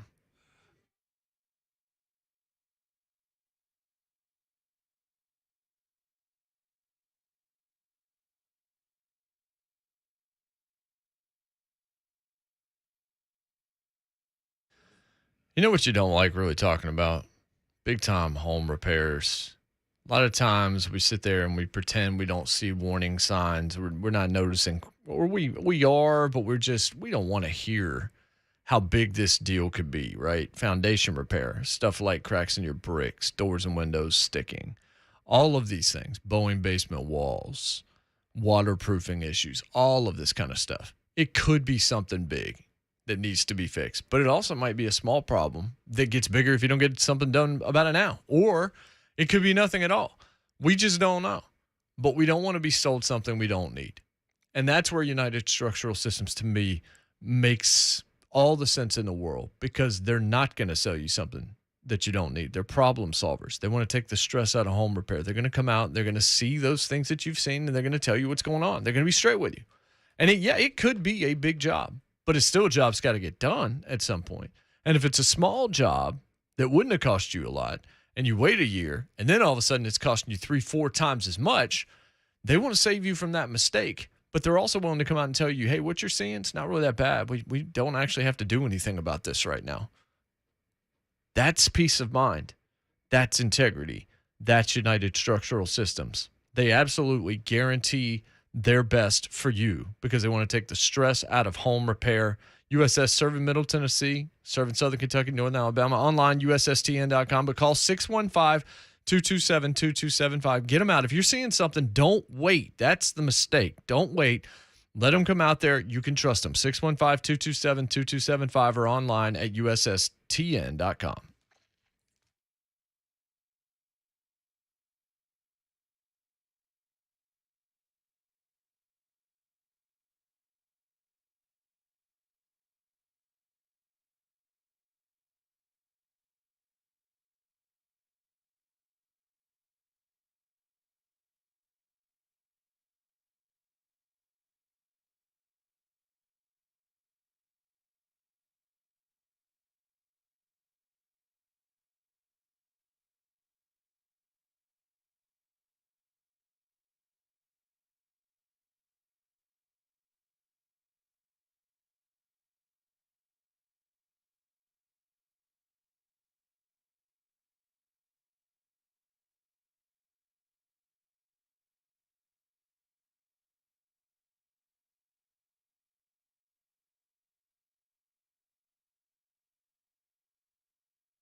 From the Superbook.com sports desk, I'm Jonathan Schaefer. It's 8:01. As you just heard, 6:30, the kickoff tonight. Mike Keith and the coach, Dave McGinnis, with the call, courtesy of Titans Radio.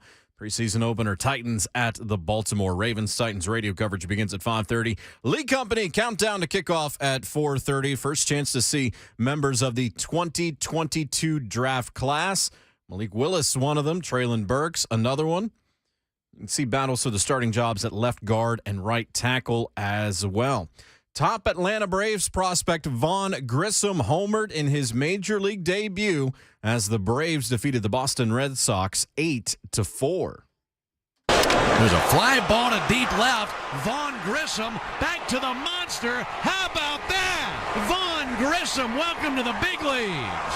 A homer over the monster onto Lansdowne Street. And the 21-year-old is floating around the base paths right now. What a night. It was an absolute bomb by the youngster, called up earlier in the day from Double-A, went over the monster onto the street. His first big league hit, also had a stolen base in the game. For all your foundation repair and waterproofing needs, visit USSTN.com. Breaking news at once. On your over the Titans and the Vols, this is 104.5 The Zone.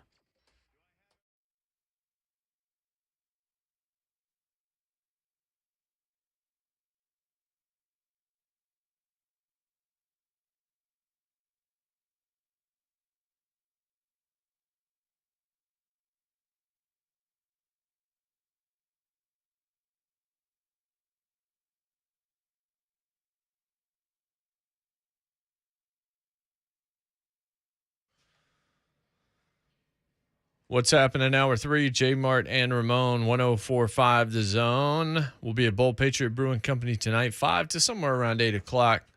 Hanging out. Hashtag for the fam inaugural hangout this evening. Come join us. Oh, Charlie's going to have some food out there for you. Titan's going to have some football out there for you as well. Kickoff 6:30 here on The Zone. A couple of hours of pregame prior to that. Ramon Foster's here. Jonathan Schaefer's here. I'm Jason Martin. Coach Mack will be here in the next hour. Not in person because he's in Baltimore, but we'll talk to him here in just a little over an hour. Baltimore's 21-0 in their last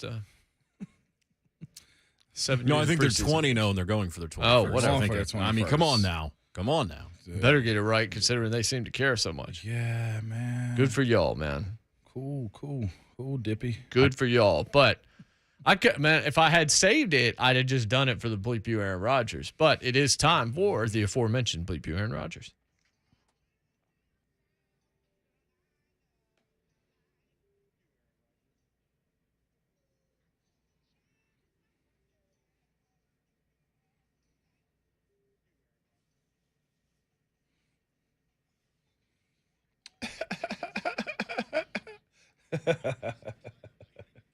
All right.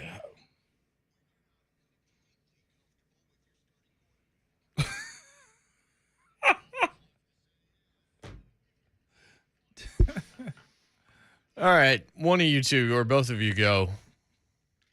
Go ahead, Mo. I go first. I got two quick ones. It's really just an understanding. The first one I wasn't going to do, but I was like, you know what? No. I don't know if this is a Bleep You Aaron Rodgers to the exact person, but for the situation in which you tricked yourself out of your own bag, man. So Beyonce released her album last week, and there was a musical artist by the name of Khalees that performed the song Milkshake. My milkshake brings other boys to the yard. That song right there. Well, Beyonce put in her writing credits that Khalees gets credit for. They use a melody on a song called Energy, right? And it basically breaks down that she used just the rhythm of it, not necessarily her exact words or anything. It was basically you hear a little bit of the la, la, la, la in the rhythm of the song. Khalees comes out, bashes Beyonce, says she should at least have called me and given me, you know, the just respect that I need and all of those types of things. Well, more information comes out. Khalees doesn't necessarily own the song. She gets no writing credits for the song. She only gets paid for the song if she performs it. Most of the money goes to the record label and Pharrell because they help produce the song. She basically, so what did Beyonce do? She pulled Khalees off of it. You want to bash me publicly? Well, guess what? You don't get a bag anymore. Beyonce basically removed her from her song took the writing credits because she didn't have any, and she was basically looking out for her to give her a bag. So because of that, I gotta give Khalees one because she tricked herself out of her own bag, man, for a song she had no rights to. So Shafe, give that one to her just because. Don't do that. And my next one is to the Couch Scouts. Okay, there has been a clip going around of Jordan Davis bull rushing Cam Jurgens. I think it's the first or second round draft pick for the Eagles. I think maybe the second overall draft pick. In the one-on-one pass rushing and camps, most coaches will tell you don't bull rush, work on a passing move. There have been so many people that have been championing Jordan Davis for bull rushing Cam Jurgens, who is an undersized center, but he plays hard and plays well, kind of like, let's say, if it was Aaron Brewer's situation. And I respect Jordan Davis for coming out and say, y'all don't know the whole story. He's gotten me in practice. This was one rep. This doesn't tell the whole story. But there's been so many people, Jordan Davis is a beast. This guy's kicking, you know what? He's a monster.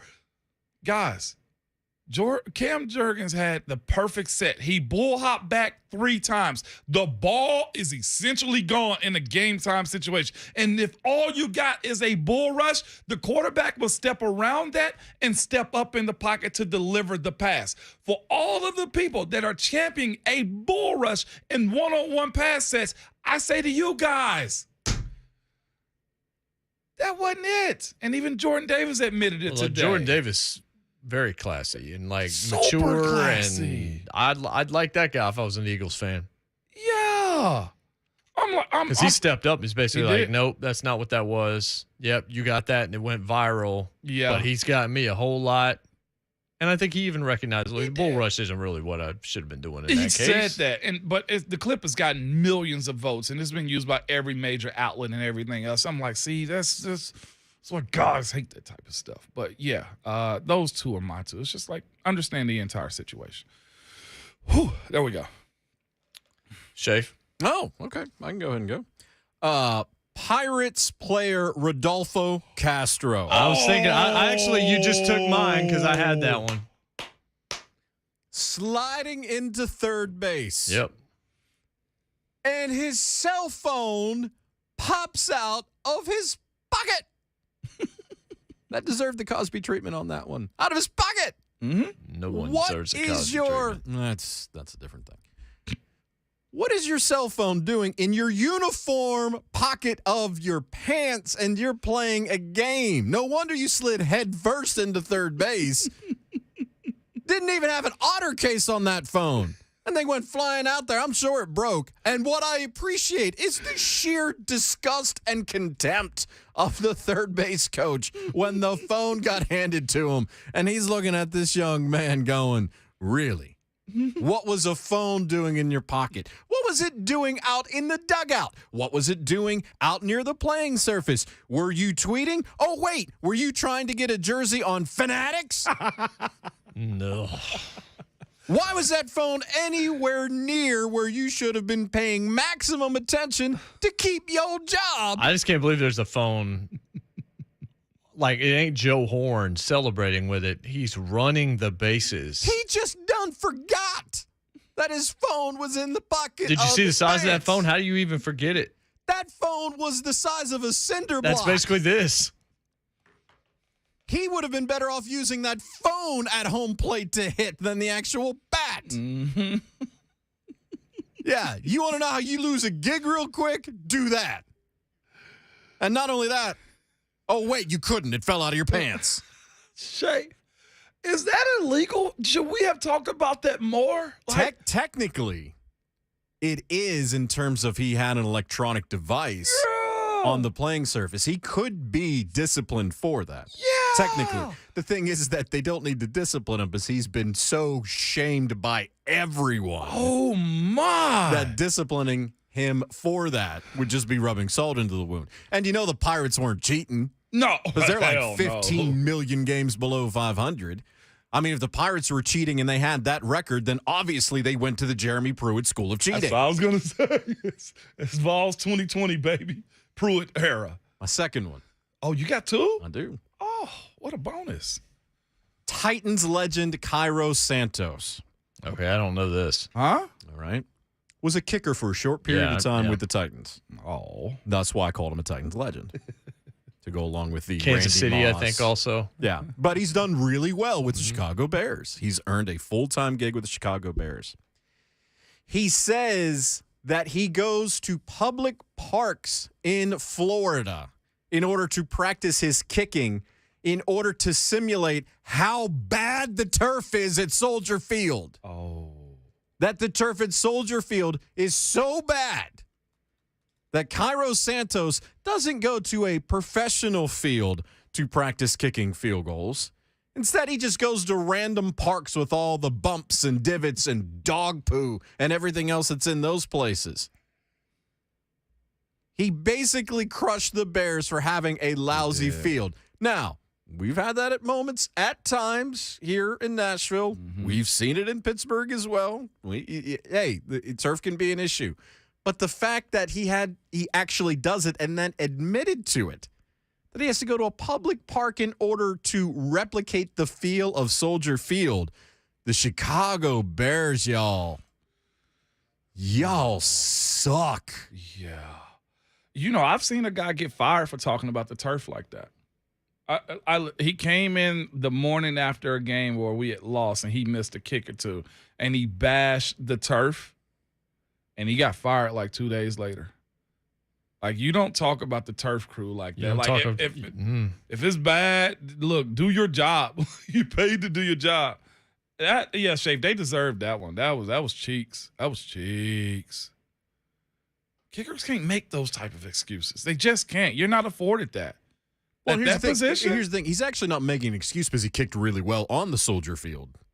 Turf. But still, are you going to bring light to that? What about the guys doing their job inside of the stadium? Like, that's the reason that cat got fired, was because, no, don't talk about our employees. We're all in this together. That's a bad look, man. And I don't think he was really meaning to air anybody out, but boy, it didn't come across well.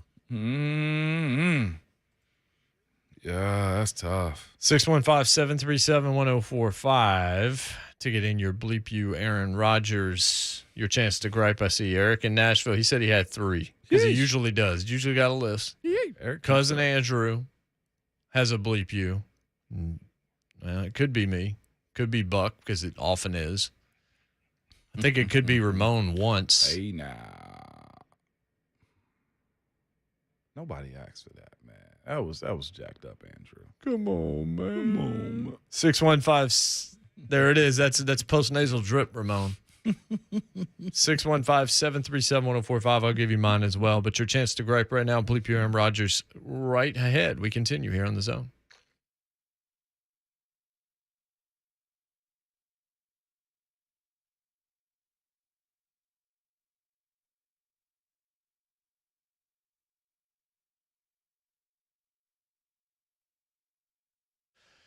So when you found your dream home, now you're competing with everybody else to make sure your offer's selected. Had 2 on our street that were there and were gone almost immediately. It's just, you wonder how many offers were on those homes, but you got to have clear financial approval. If you're not pre-qualified, then you're not going to stand out from the crowd. You got to do it before you start house hunting. And with a lender you can trust that's actually moving the needle, gives you and the people selling your dream home an extra layer of reassurance. So if you're working with that wrong lender, the one that's giving you the service you don't want, no transparency, you can't get them on the phone, you can't seem to reach them when you need them, that's how you're going to miss the closing date and you're going to lose your dream home. But you're not stuck, but you do need a second opinion. That's the Southeast leading mortgage lender.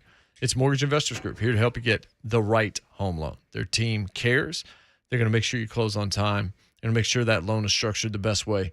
They're going to help make your home buying goals a reality. See what their customers have to say on Zillow. 2,600 plus reviews will tell you there's a big time difference when it comes to Mortgage Investors Group. Go to the website, migonline.com. You'll find the office nearest you. You get all the information.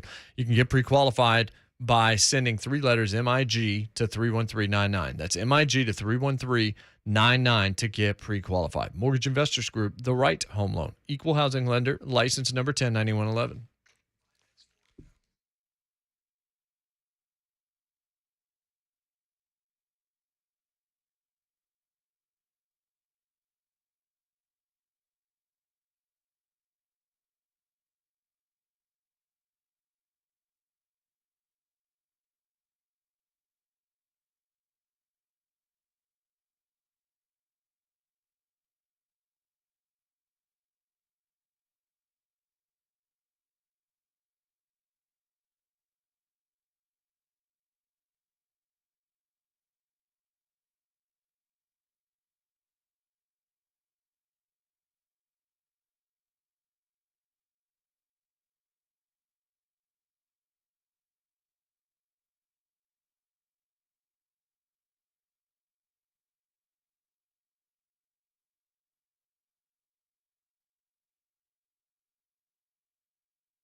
Bleep You, Aaron Rodgers, 615-737-1045. That's how you gripe. We lead off the gripes. Cousin Andrew. Andrew? What's up, Andrew? Good morning. First of all, I do have two. I told Schaefer I had one, but I thought of my other one real quick. To specifically the caller yesterday, but to anybody at this point of the year that is still griping about Tannehill's performance in the playoff game last season, shut up and move on. My Lord, it's a new season. Let's lay last year to bed and let's focus on this year. Now, secondly, Jason Martin, you're getting one this morning. It's okay to have something that is your favorite and like something else. Example, I love Mexican food. That's my favorite food. But I also like things like Italian and other different variations of food. So as a fellow Braves fan, I love the closer with the Mets walk-up music. So Schaefer, piss Jason off again.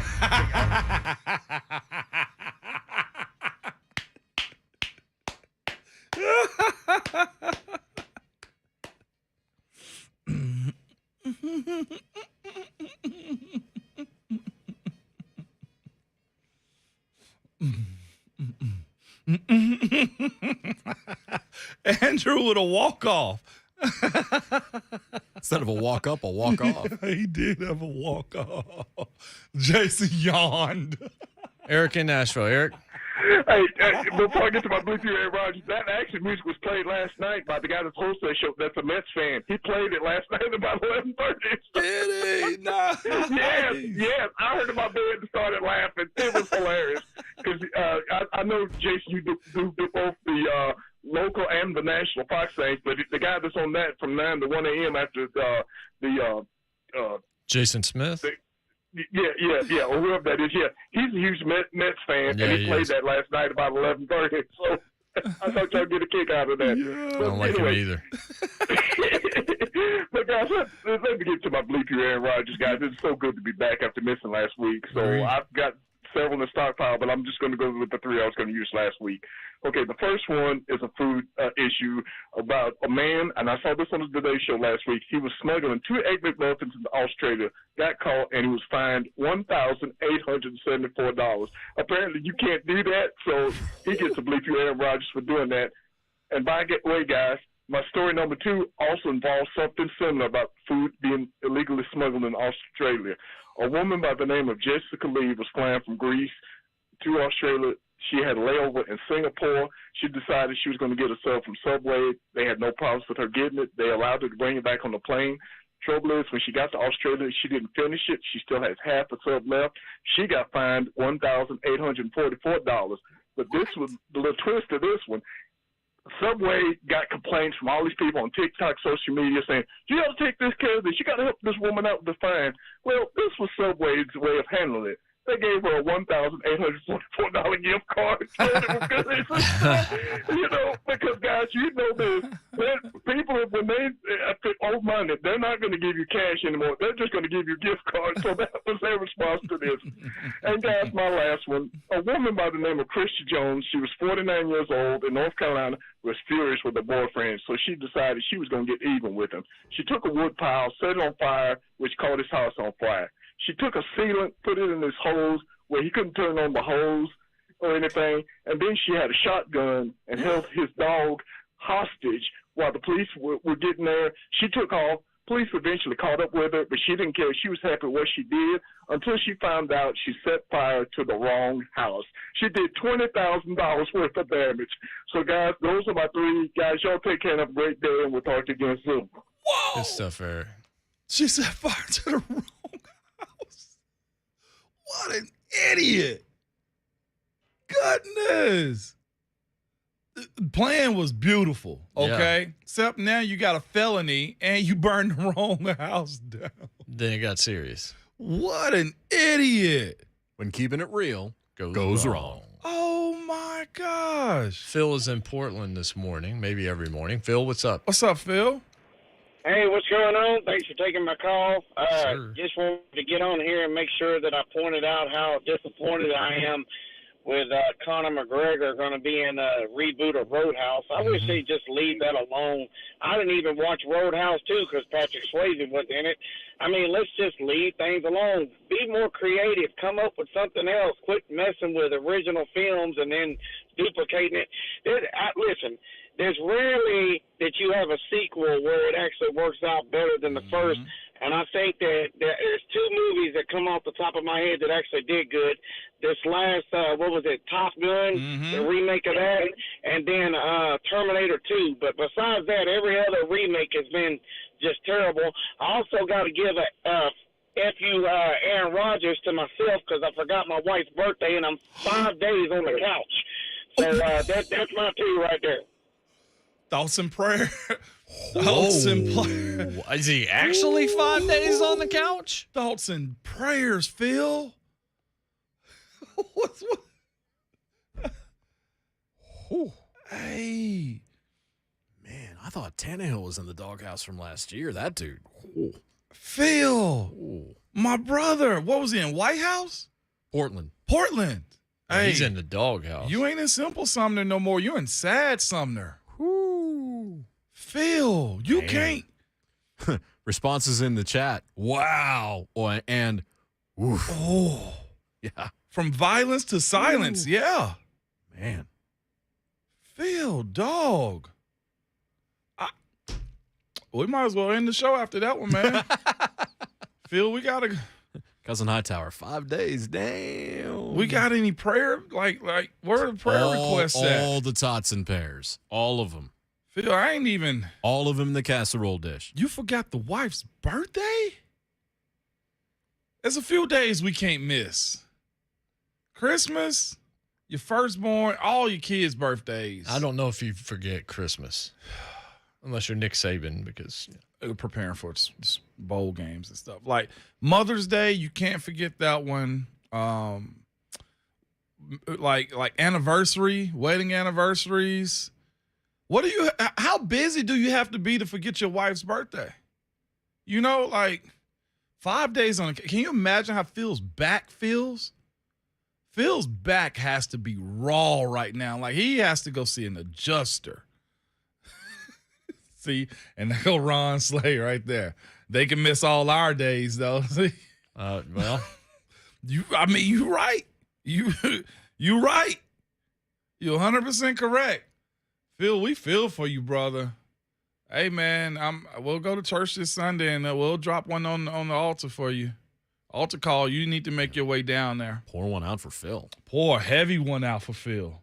I'm talking about go get a Budweiser right now. I told Capel since he we can't didn't make it find tonight. out, by the way, he said Portland. We didn't realize that's Portland, Oregon.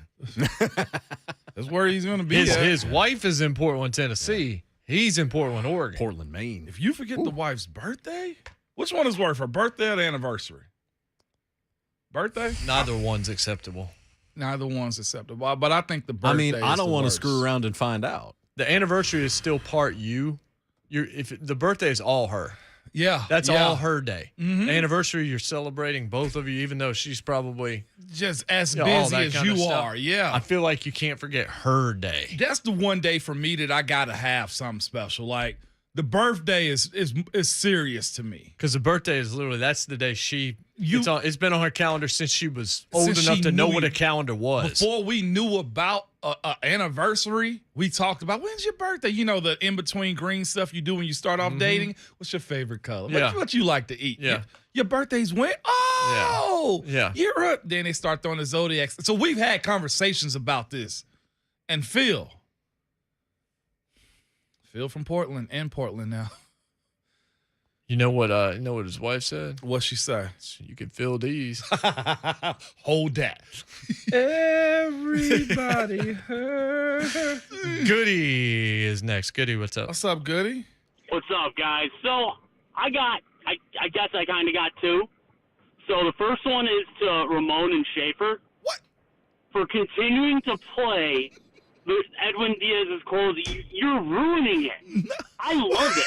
But you're overplaying it. Cut him. I love it, but you're overplaying it. Are you dancing right now? See, I'm with you, Goody. Drive me or else I would. I like it, but I'm also real tired of it. Correct. Come on. You're diluting it. I love it. Okay. Okay. As long as you can admit that you love it, you do love I like it, but I did go watch that video, and I think it's overrated. Like it, but you're overplaying it, Mom. Come on, Goody. You don't like all things. Your new name is Batty, and I'm not talking like female status. Don't give me that. You're Batty now. Okay, I'll take that. I'll take it. It's all good. It's a bad SNL skit at this point. My second one is actually directly to Ramon for saying Diaz's. That's why your phone broke up. Start it again. He's still there. Oh. Edwin Diaz's walkout music is good, but it's not as great as Mariano Rivera's. Because every time Mariano Rivera came out with Enter Sandman, you know that team was going to sleep. Great. Okay. Agreed. Okay. Except the one time that the Diamondbacks got him in the World Series. DJ always. Luis Gonzalez. Cousin Hightower just called him Charles 2.0. Hey, Goody. I respect it. I'll take it, man. I hadn't seen Mariano's, though. Mariano's. Look, we've played it way too much. We have. But I also have to admit, that song has been stuck in my head for 3 days. Yeah. Like, I've literally been walking around the halls of the office going. It just feels like an SNL skit that doesn't know when to end at some point. Oh, yeah? And it felt like it was intentionally done that way the first day. No. We were really vibing out that day. Like, I wanted not to play 7 times. Yeah. It's not that great, guys. Why are y'all just downing It's it just so not. much? Like, I watched the video. I actually went Yeah. and finally watched the video. it's beautiful. It's cool, but then they show the fans, and like the fans are not going nuts. They are No, going nuts. they're not. Yes, they are. People are getting up out of their seats to enjoy that People moment. are out of their seats anyway because it's a baseball No, game. they hopped up and And started they're Mets playing. fans who've never seen anything good since '86. There were invisible trumpets being played there. And I know your hate for the Mets is raw. I love it. It's never going to change. And I'm with that. But you got to respect, like, it's a whole vibe. I'm not even saying that. I'm just saying that the video was not like the greatest. I think it was overplayed. No, absolutely not. It was cool watching them come through, but I've seen a whole lot of closers with better walks to the mound than that. You Better know runs what? to the mound than You've that. never brought them up on this show. Yeah, because they don't play anymore.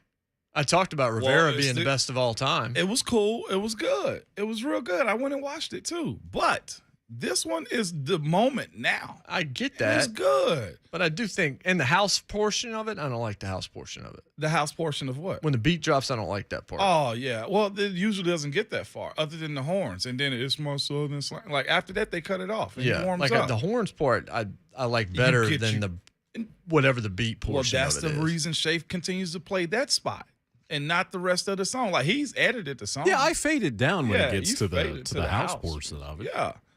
Oh, don't do that. As soon as they drop the beat on the narco, and then I'll start fading it out. He faded it out. You and Goody, man, we're going to have to find y'all a box somewhere and let you sing into it. Like I said, I like it. I just think a little overdone. No, it was not over. It was perfectly done. We're getting flowers in. Nope, that's the scam chats going in there. It's not flowers. Those are not flowers. Those are not flowers. No, it was a beautiful. It is a beautiful walk-up song. Okay, you know what? I didn't say it's not a beautiful walk-up Slay song. says We won't play it. Jason aggravated. I just got tired of it that day because it kept on happening. Now they're making the song in the chat. I mean, it's been stuck in my head too. Oh, everybody hurts. Like I said, just make sure it's queued up the day that they lose. See, that's the thing. It's so bitter. I'm just enjoying. But it's not. the This isn't even moment. Braves related. I just think I don't think it's that. Like, oh my gosh, we got to do this for 4. I think that was a little bit much. Yeah. My Bleep You Aaron Rodgers is just that got really old. Really, I wanted to get the hell out of the studio that day. Notice I got out of here like 5 minutes after the show. It's just like, I'm done with this day. You know, and that's all right. I was trying to give a Titans news update at the end of the show, and it got drowned out by dumbass horns. You didn't even care about the guy getting signed Yeah, anyway. but the fans might. Yeah. Charles might. Damn it. Man, we don't It's do real this to with me. Charles. We don't do this with Charles. I'm glad you Still care real about to the me. Fans. That's awesome. The fact that Jay is actually playing up, he did it for the fans. Lets me know when you dropped your head that day when we went out and Ron put feet in hands. You was was just ridiculous. like, oh my God, I hate these guys. I mean, that was fine. Nobody could see it. It wasn't even on camera. It was just for Schaefer. Oh, we got pictures. We got pictures. Okay. I should have took pictures of you, man. Jay, you're Charles this morning. You and Goody are Charles this morning. And that's okay behind the song. I like just like 3-4 Mets fans in the chat. Are there really Mets fans in the chat? Yeah, like 3 of them that have come out this week and announced that they're Mets fans. I mean, that's what happens when you win, though, too. Right, that's my point. Yeah. Jay Martin needs a Snicker. We're going to get Too much sugar. Jay. Well, you need a sugar-free Snickers. You need a mini Snickers. You'll eat a mini Snickers. Well, Halloween coming up. By the way, candy's already out. Go get you some. It's supposed to be a shortage on it this year. Cousin Andrew says, damn, Jason out here yelling at clouds like get off my lawn guy. That's fine. I just got effing tired of it, guys. What the hell is Charles? 615-737-1045. I didn't even give you my bleep, but I guess I just did. Well, you still have a segment. It doesn't even really matter. It's just Kevin Durant. I don't even have to expound upon it. Everybody knows the story. Did we lose Jason? It's just stupid at this point. The Kevin Durant thing is just like, got what you wanted. Now you're saying, get rid of what I asked you for, or I'll leave. Everybody hurts. That's not even related. I know. Because you agree. You said it. No, I agree with that. I'm actually going back to Narcos. That's why everybody's hurting. I mean, you're going to Narcos. Yeah, you still keep adding yes to that. I love adding the S to it because of the show. Kroger's, and you know what? Sonics. Even when I say it with the S, you still know what I mean. Right? Yes. Coming up next, last segment of Bleep You, Aaron Rodgers. 615-737-1045. 737-1045. Still a chance to get in and gripe if you haven't yet. Casey called yesterday, so he may not call today. Yeah, he did. We'll be all right. We'll be back. It's Jay Martin about 1045 The Zone.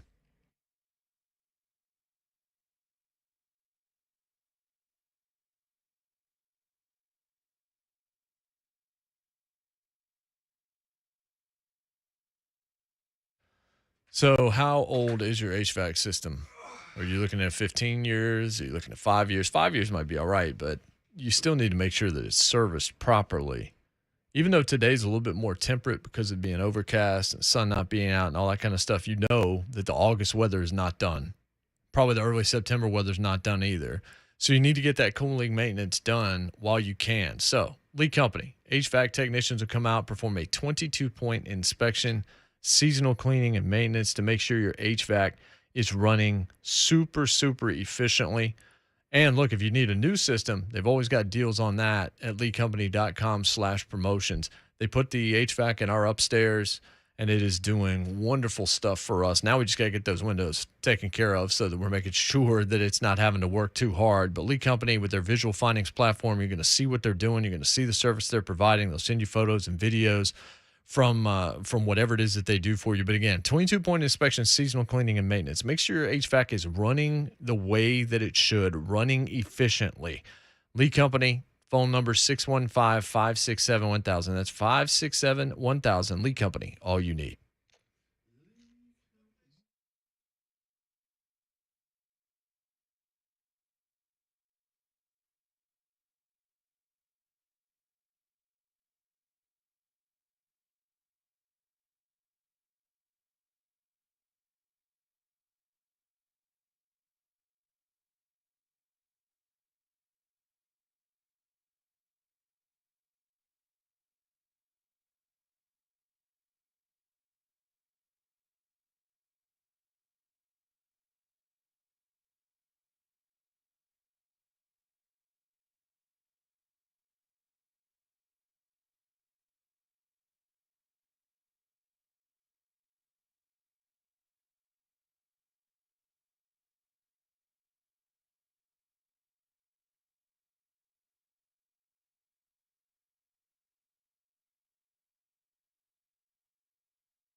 J. Marta and Ramon 104.5 is on. Trying not to bleep my daughter. I don't want to bleep you, my daughter, here. Bleep you, Aaron Rodgers. She won't say dad. They never do. She says mama. When I'm like, hey, who am I? Mama. Nope. It's actually, Can you at least give me not the mama like dinosaurs? I'll be a Sinclair. I think, is it easier to actually say mama than dad? I think so. Yeah. But I'm trying to tell him, like, all right, so dad, you want to use the other version of A, so go da. And then she just laughs at me. Yeah, because she know that she don't care about that. But here's the thing. Then she walks around the house and she's just like, die. I'm like, who am I? Mama. Let's say, who? She going to say, Petey Pablo? Well, you never told us the singing story from the other day. Do or die. What'd you say? You never told us the singing story from the other day. Oh, yeah.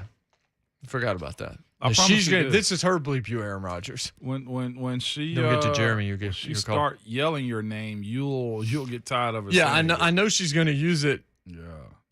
Dad, can I borrow the car? But Dad, it's just like Slay says, man. It's just the disrespect to the men. The days don't matter. Our names don't. I don't have a name. I'm Bernie Mac in Kings of Comedy.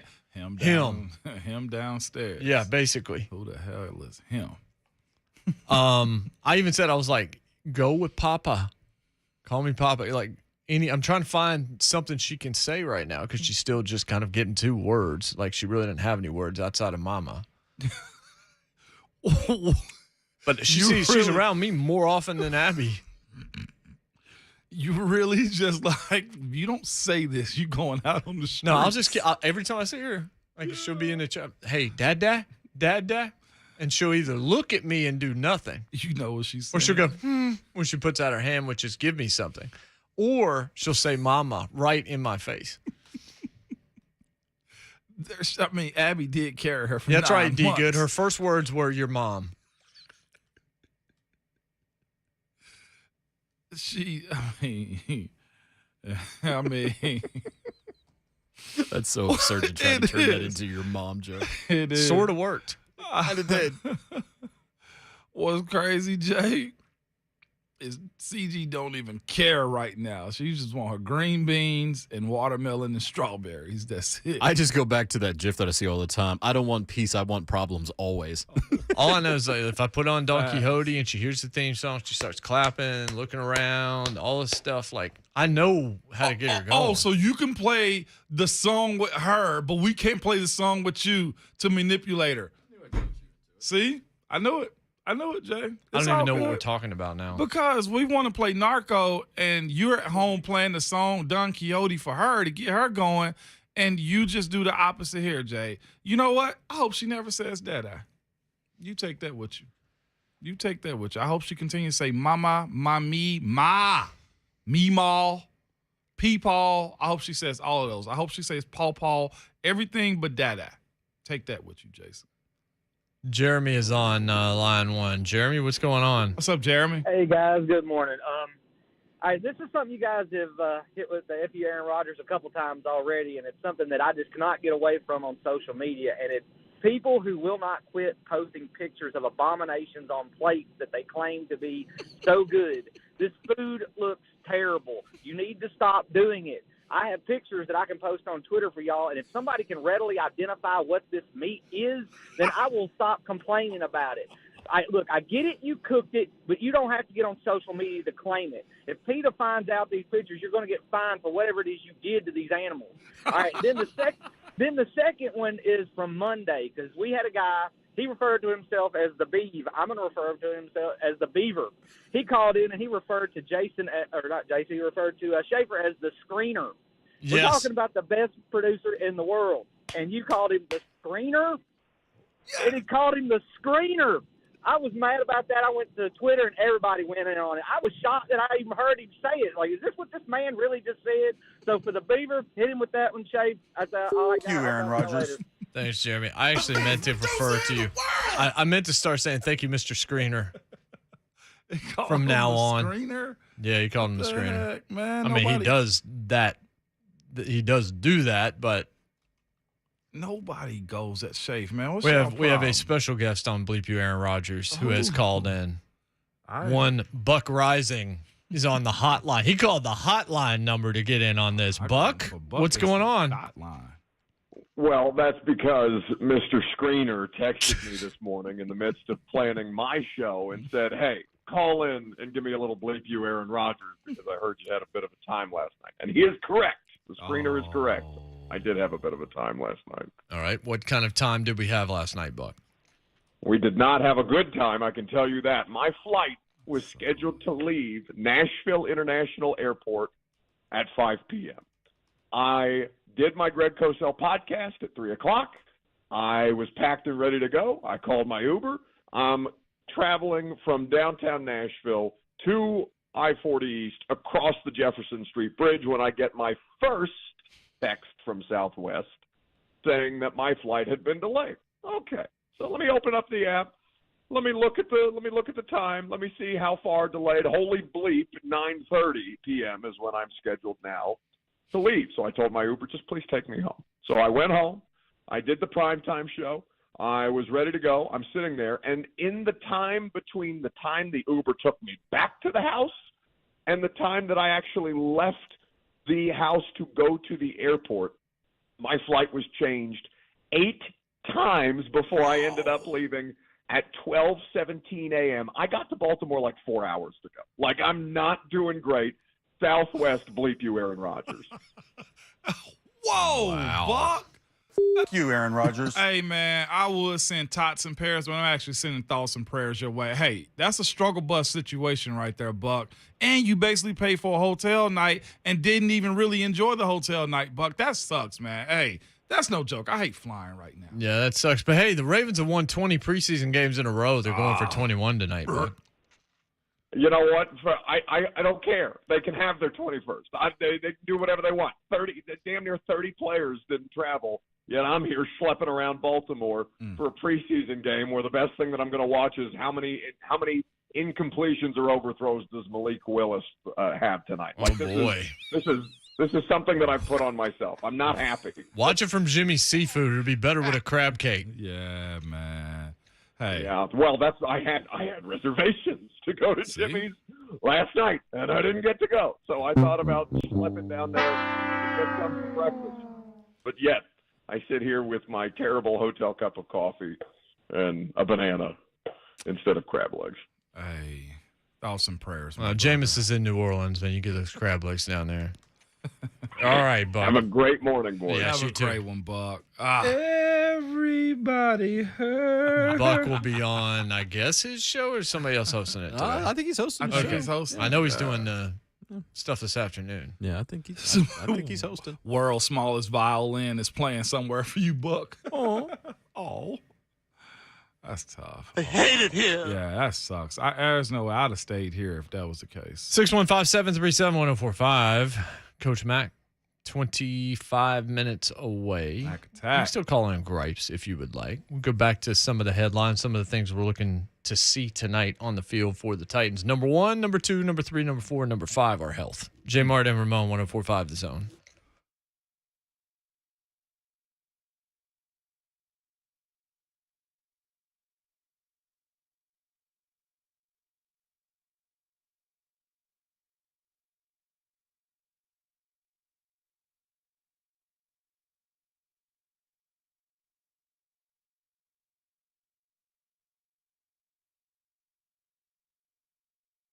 It is the summertime heat causing you to lose your cool. Well, don't let a broken down or older HVAC unit keep you from being comfortable in your home.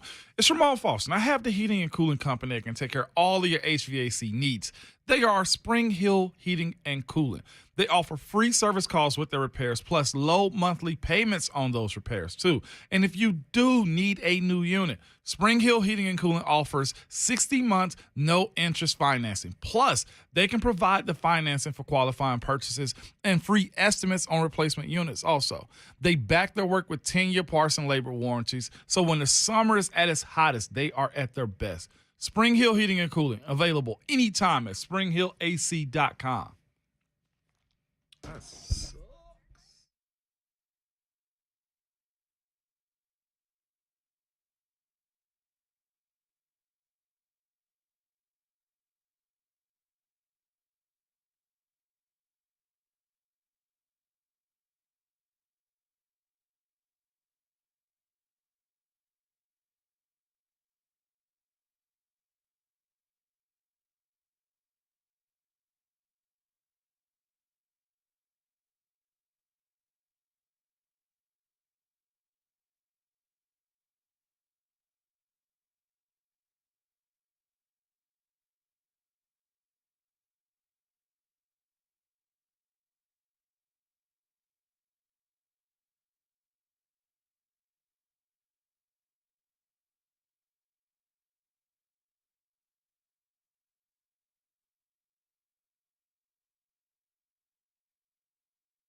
It is 9:02. Good morning. I'm Jonathan Schaefer from the Superbook.com Sports Desk. As just mentioned, kickoff 6:30 tonight. Titans preseason opener. Tighten up as they are traveling to Baltimore to take on the Ravens. Mike Keith and Dave McGinnis with the call. Coach Mac's going to join us in about 20 minutes or so. Titans radio coverage begins at 5:30. League Company countdown to kickoff is at 4:30. First chance for us to see members of that 2022 draft class, including Traylon Burks and Malik Willis and many others who also see the ongoing battles for the starting jobs at left guard and right tackle.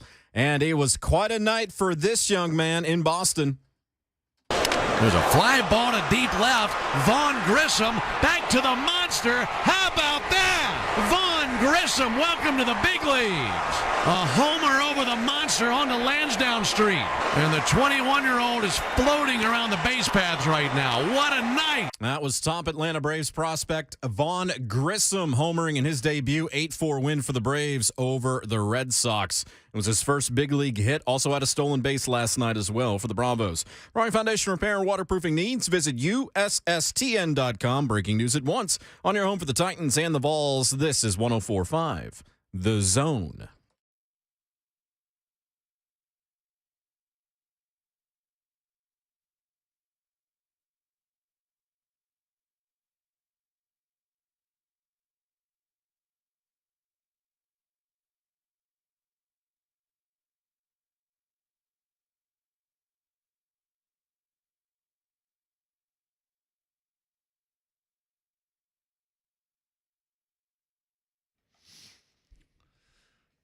What's happening? Fourth hour, hashtag fastest 4 hours in radio. Fourth hour of the program is here. All Four Seasons garage doors are making it possible. Tonight will be a Bold Patriot right around 5 o'clock. Get everything going. Lead into kickoff at 6:30. We'll watch some of the game together, hang out, and then we'll talk about it tomorrow. Even if we weren't a Bold Patriot, we'd be doing that, but we're going to be there with a lot of listeners. Hashtag For the Fam inaugural hangout is this evening. I was asked, where's it going to be broadcast? I was like, nowhere. We're just going to be hanging out. Hanging and banging, baby. That's all we're doing. This will be a good time, man. We'll get an opportunity to see some real football for a while because Baltimore Ravens are going to try to get a win. So, yeah, they want their 21st consecutive preseason win tonight. Yeah, better come correct, Titans. You know what we're going to do tonight at Bold Patriots? What's that? Drink my beers. Yeah. They got some nice crafts there, too, right? I would say so. We're going to find out. There's only one way to find out. That's it. Hell yeah. Let's partake. Well, Stone Cold said, "Oh yeah, more beer." That's basically. Don't get up on the stands or the countertop anywhere, guys. We're not paying for that. No. Ron did that Tuesday. Probably did it this morning. We have evidence. He said it releases your back really well. Yeah, that's what it released right in front of my face. Hey, man. So I just went to ESPN.com, just the main page, and I'm greeted in the main topic by a Vols helmet. Say what? That's what ESPN.com, Vols helmet. Vols helmet? The Tennessee Vols helmet is the main graphic on ESPN.com right now. Let me go by and check this out. What is this all about? Our guy Bill Connolly, 25 most important players in 2022's college football playoff race. Get out of here. Is that a power He's number T? 20, Hendon Hooker. That's my point. Hendon Hooker is number 20 in this list. Quarterbacks. If you buy into Tennessee's borderline top 10 SP Plus projections, you could view Hooker and the Vols as long shot title contenders. But if that proves a bridge too far, maybe it should. There's still nothing saying they can't be a great spoiler. He's being listed as a spoiler quarterback. Tennessee should have one of the best offenses in the country. Hooker's the perfect pilot, combining accurate passing with big play potential and a strong presence in the run game. Vols hit 40 in 7 of his 11 starts last year. Could be even more dangerous this time around. Wowzers. Hey. About time something good comes out of Tennessee, even if it's a little backhanded. I'll take it, man. Hendon Hooker, by the way, was a phenomenal basketball player. Didn't know that. But, of course, his parents are athletes. If this kid does what he's supposed to do this year as far as learning the offense, actually handling the offense more instead of having everything come to him and not just the first read, second read, he gets to that third read or decides to tuck it and run a little bit, that could be a good thing for this team, man. And not just that, a lot of hope for that offense. I know behind the scenes, and that's the beauty of Hendon Hooker, being in this position because they've recruited heavily on the defensive side of the ball the last 2 classes, man. And if that defense can grow up while this offense booms under Hendon Hooker, this could be the jump off in which you need Vols football to be at if you're a fan of it. And I know it's a lot of Vol haters that say, no, I'd rather you just stay wishing you were, going back to 98 and not actually going there. We just want the team, at least me, I'm speaking for myself. I just want the Vols to be more competitive. As a VFL, watching us just be really the doormat for some teams, have been that way with some bad coaches. Having a kid like Hendon Hooker that's stable with an offensive plan from Coach Heupel and Golish that you say, all right, this can be exciting. That's one thing you brought up. You're like, you're asking for steps. You're asking for points of excitement. Mm-hmm. And it was that last year. And for UT to be on the homepage and not in a bad way on ESPN. I mean, the headline is why a Tennessee quarterback is one of the 25 most important people in the college football playoff race. Now, basically, this is about not the Will Anderson, C.J. Strouds everyone knows about. Oh, yeah. Smith and Jigba guys. It is some of the guys that can either play spoiler or could play on borderline contenders, those kinds of guys. And Hooker being mentioned 20th there from Bill. I had seen somebody else say that they saw a different logo. One I immediately went to was a Power T. Yeah, that's the one I see up there. Yeah. Somebody said there's a different logo for them. Well, I know I'd seen an A&M was mentioned or something like that. The algorithm always works. I guess it depends. Maybe it depends on what you have set up. Like I have notifications about the Vols, so maybe that puts them there. But that's also the title of the way the headline is written. Yeah, unless they really took the time to switch it out from region to region. Either way, it's a positive thing about Hendon. Look at my Vols, man. I actually saw a tweet this morning from, and again, I don't know if this is trolling on these guys' behalf or what, but SEC Network, of course, have the Vols going 10-2. I'm like, that ain't me making this prediction this time around. You know what I'm saying? I'm not saying that anymore. I am just in a position of sit back and let's just watch. Mm-hmm. If they break double-digit wins this year, and they have them winning Ball State, Pittsburgh, Akron, Florida, losses to LSU, Alabama, and winning against UT Martin, Kentucky, Georgia, Missouri, South Carolina, and Vanderbilt. That last stretch of no losses, I'm optimistic, Jay, and I love to believe it. But to say we're going to get Georgia this year around as strong as they are, I'll tell you this, I'll be on top of the studio stand in here doing a dance if we do. Kirby Smart is in a position where they're front running right now as far as coming off the national championship. And if we ever get to a point of beating them a year after winning that national championship, you know what they can do for recruiting that area? Listen, Georgia, as of late, has so many 5 stars come out of it that it could do a lot for your program. Can Hyper them do it? I'm waiting to see. We hadn't did the prediction of what we think the Vols are going to do this year. I did when Bullock was encouraging. On, but yeah. I mean, I think they're a 9-win team. A 9-win? Is that including the bowl game too? I have 9-4, but I can see 10-3. Yeah. Eight is my floor. Yeah. I think things have gone very badly.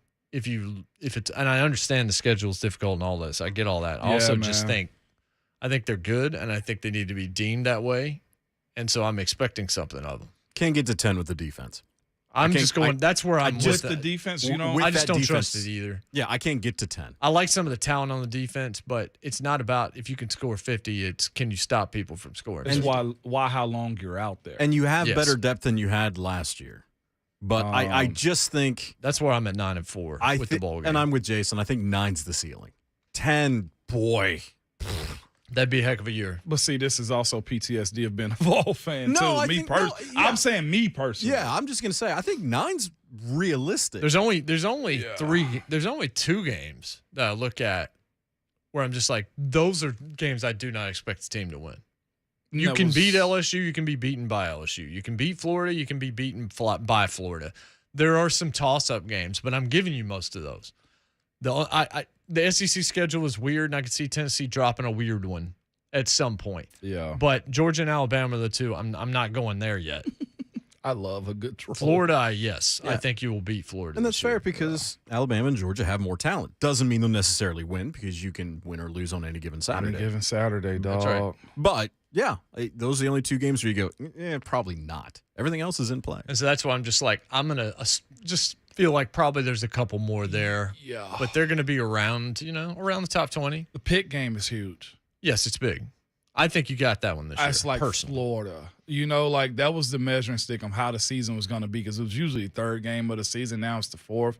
That game means a lot. And pushing Georgia back this far, I've always felt like we could get Georgia any given year. I don't know why, but we have in years past when we weren't supposed to.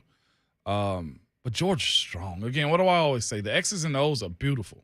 But the Jimmys and Joes, man, and the depth of those Jimmys and Joes at Georgia, at Alabama, even Heupel came out yesterday and just say, our depth isn't where I want it to be still, and to acknowledge that means your guys up front that are starting have to be on their job.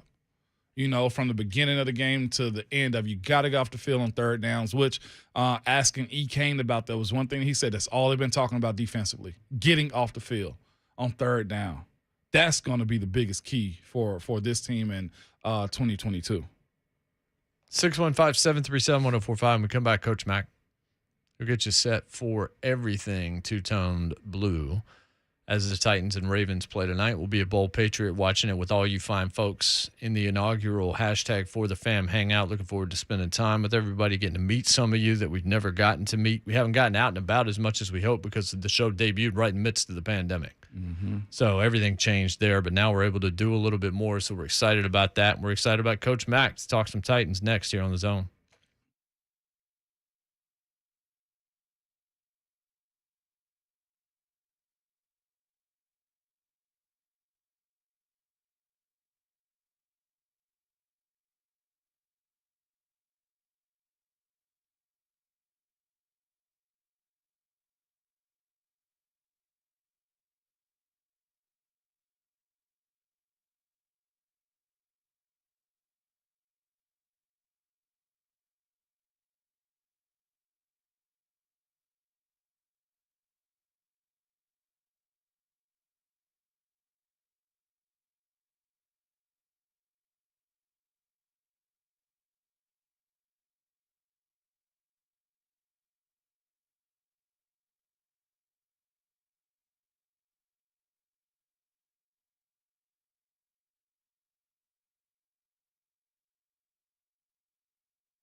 If you need great healthcare coverage with an affordable price tag, let Farm Bureau Health Plans coach you through it. They've been protecting Tennesseans for 75 years. This guy's been entertaining them for a long time as well.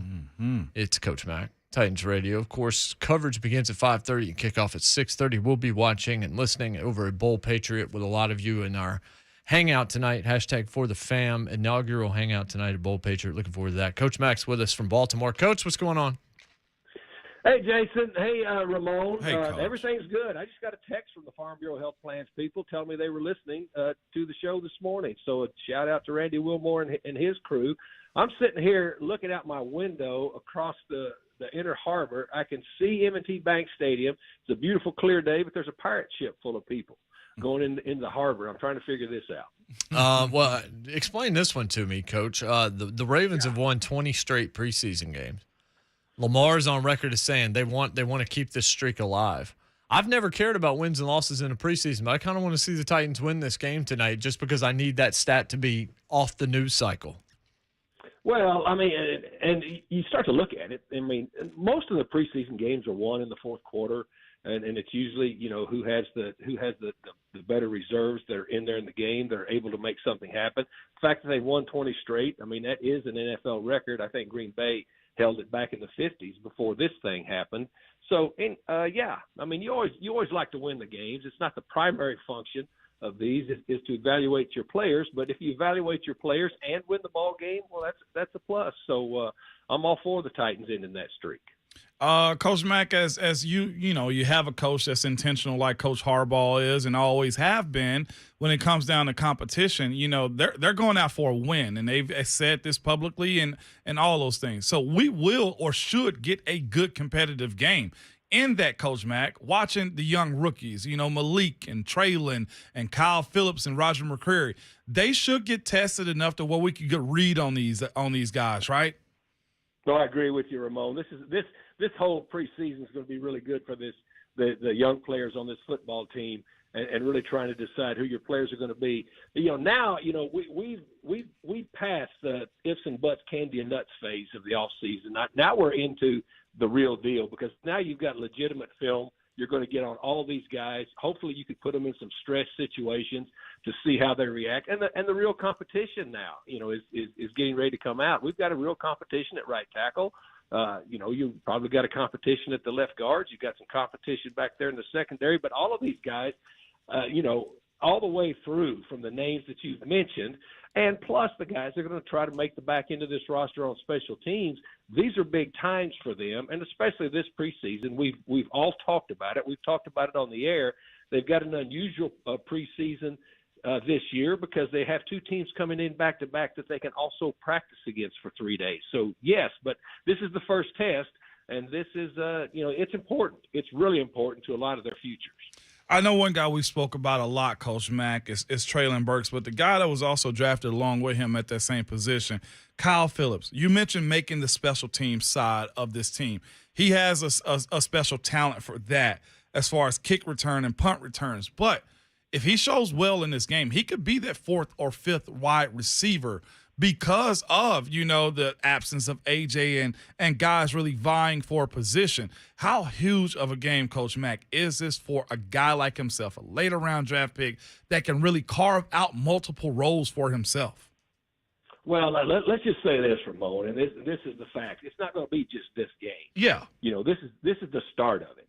And you always like to be able to, just like you like to stack meaningful practices and practices that you're improving on, you'd like to stack these events too, as to where, you know, it's a different type of venue you're going to be in. And plus, you want to stack good film. You know, just a good or a bad game in this game is not going to determine anybody's future because, as I said, we've got a 5-week period here that's going to be a really, really good evaluation period for all of these guys. But, yeah, absolutely. I mean, every time that you go out, you did it for a living for a long time. You want to do well because you can never take anything for granted in this league, either as a player or a coach, because every time you go out, you know, you're trying to improve and you're trying to prove yourself. So, yeah, I mean, it's you know, tonight is their first chance. And I'm really looking forward to watching all of these younger players see what they can do. So how tight is the position battle right now when you're looking at Caleb and Roger as well as Dylan and Nicholas. Those two are, I think, are the ones that we talked about quite a bit. It's a good problem to have if you have talent with all four of those guys, but how hot and heavy is the competition there? Well, I think it's a competition in both instances. I mean, that's what training camp's about. That's what your draft is about. That's what building a roster is about. Mm-hmm. And that's what really, flipping a roster every year is about. Because you're going to have a different team than we had last year, personnel-wise. Some the same, but some different. But, the whole way that it comes together will be different than it came together last year. And then some of these new additions will make an impact on how different it is. And so you talk about the competition at the right tackle. That's a legitimate competition. You talk about the competition, Roger McCreary has come in here and has done nothing but stack, really good days back to back to back to back. And Caleb Farley has done nothing, but this has been, far and away, the best showing that he's had because he's been able to stay on the field and he's been able to work. And so this is the next step in that. So I'm looking forward to it. And this is what makes you better as a team, because regardless of who ends up starting, if you are practicing and competing like this, you're going to be a better player, and you need as many good players as you can, because all of those people that you've mentioned, I expect them to make this football team, but then this competition will sharpen them even more for when they are able to play, regardless of when that is. As far as this competition within that line, Coach Mack, how long do you let these guys roll? Aaron Brewer, Dylan Radins, Nicholas, NPF, and just everybody, Jamarco Jones. Because this is important, at least to me, Coach Mack, and you know why. But I want to see something out of these guys, Coach Mack. And how long do you think you let them roll? Well, they'll get plenty of chances. Yeah. They'll get plenty of chances. And as I said, Ramon, and I'm not saying this, like it's any great revelation, but this isn't the only evaluation we're going to get on these guys. But yeah, you're going to give them all legitimate chances. And that's something that's very, very important. And you like going up against, the first crack out of the box on the road against a team, in Baltimore that, historically in the preseason has not shied away from bringing pressure. So if you're talking about evaluating, an offensive line and seeing how the parts are going to fit, you want somebody that's going to bring some pressure. You want somebody that's going to play physical defense up front, because that's what you want to evaluate on. So this is an ideal time to start this evaluation process that will end up in 5 weeks when we finalize this roster. Yeah.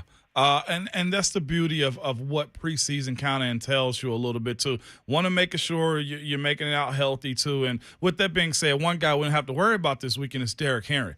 This young running back staple, this young group that they have, Coach Mack, can really do themselves some justice in this first showing against the Baltimore Ravens, man. Hassan Haskins, I've been pretty excited about just simply because he's a big guy that runs big, and we saw what he can do in college. But there's other guys in this group, Coach, that really can help themselves also. Julius Chestnut. Jimmy talked about him earlier this week as far as him being from Sacred Heart, an undrafted guy that can really make himself some hay this weekend. What are you expecting from this group?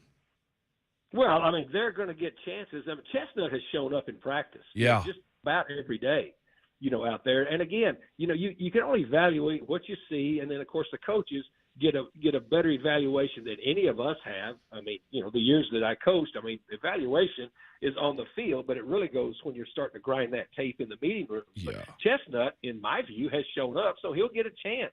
But there are some other guys back there, and that's why I say, not even so much at the running back position, what you've got to have, as a backup to Derrick Henry, but I talk about, and I continue to talk about, the importance for these guys that are going to be, on the back end of this roster, if that's what you'd like to say, especially active on game day, they've got to be special teams contributors. I'm going to be very, very interested in watching to see how Craig Ackerman uses these guys on special teams in this ball game, just to see what his thoughts are after having spent the last 2 weeks with these guys in camp, and then see how that progresses too. Because everything you do since May, for the younger players that have come in here, and then the players that came back once we ramped this camp up, everything you do goes towards your final evaluation as to whether you're going to be here or you're not going to be here. One guy, Coach Mack, and this is not, according to the game tonight, But a guy that had a long offseason, man, is Ryan Tannehill. And you can tell in this league you got to have a short memory, and he knows that too. Especially with the approach he's taken to these guys. The amount of leadership that you've kind of seen with him at these practices because you're there and, it's documented a little bit how he's challenging guys to run the routes right, how he's saying to guys, look, I need you in this position. Just his level of approach to leading this offense off to the side because you know how I know the vets get a little bit of extra time as far as being off the practice field. So he's got that offensive group together going through some small item things. What does that say about him and his approach to being a pro, to realizing, look, I got to move on. Our mission is to win and get to the Super Bowl. Ryan Tannehill has taken that mantle ever since the third quarter of the Denver game when he became the starter. I mean, he hasn't changed that at all. Look, Ryan Tannehill's had a really good career here. He had a bad playoff game last January, but he's had a really good career here. He's a good leader. He's serious about his business. And plus, the other thing is the other players rally around him. You've seen it at practice, but it's really not anything new that he hasn't done since he's been here. But he was very, forthright of saying that was a deep scar and a deep dark place, after that playoff game. And you admit it, you work through it, and then you come back and you carry the scar, but you don't let it define you. And that's what he's doing. Yeah. So, Coach. Yeah. As you've continued to watch more and more, has anybody stood out that you maybe weren't expecting to stand out quite like this? I know you like everybody and you're watching everybody, but is there anything that has stood out to you that's a little – maybe it's caught you a little bit off guard at all? I know you've seen a lot, so. Racey McMath. Yeah. I think he definitely, came back and again, I've seen this so much in all of my years of doing this, those second-year players – that finally get it. I saw it last year in Christian Fulton. I see it this year in Racey McMath. Hopefully he can continue on that, on that path that he's been on so far in training camp since he's come back, because that'd be a huge get. That'd be a huge help. He didn't get a lot of chances to catch the ball at LSU because they were pretty stacked up down there, but he was a contributor on some really good teams.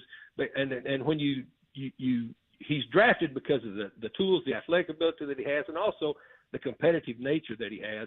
And I've been impressed with what he has shown since he has come back this year. So I really hope for his sake and for the team's sake that he continues on that path in some of these evaluation periods now that I've talked about that we're going into.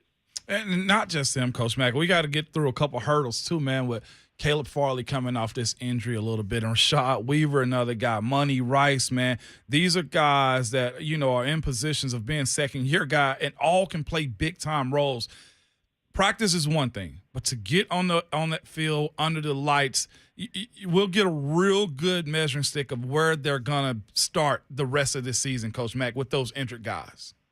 Yeah, well, Caleb Farley and Rashad will get a chance tonight. We won't see Monty Rice tonight, because he's not available yet. Yeah. But you're right. I mean, look, your time in this league, and again, I mean, you made a living for double-digit years in this league, but you're not guaranteed anything in this league, lengthwise, as a coach or a player. So I mean, it's really. And I used to tell the rookies this a lot, and I wanted them to really understand that this was important anytime I would have rookie orientation. All the years I was an assistant head coach in this league, when I would talk to them, I said, guys, understand what I'm saying, and I'm not saying anything to frighten you. I'm not saying anything to alarm you, but as you step in this building from this day forward, every day is an interview. Mm-hmm. Every day is an interview, and so that's where it is. Another big interview, Coach Mack, is it's the one position in which there's not a bodies available, but it's uber important as far as the rest of the season goes, man. But looking at the workings of the special team unit with Morgan Cox, with Ryan Stonehouse and Brett Kern and Randy Bullock, that's something that's actual real tonight, because no matter what, the physicality of their job isn't what everybody else's is.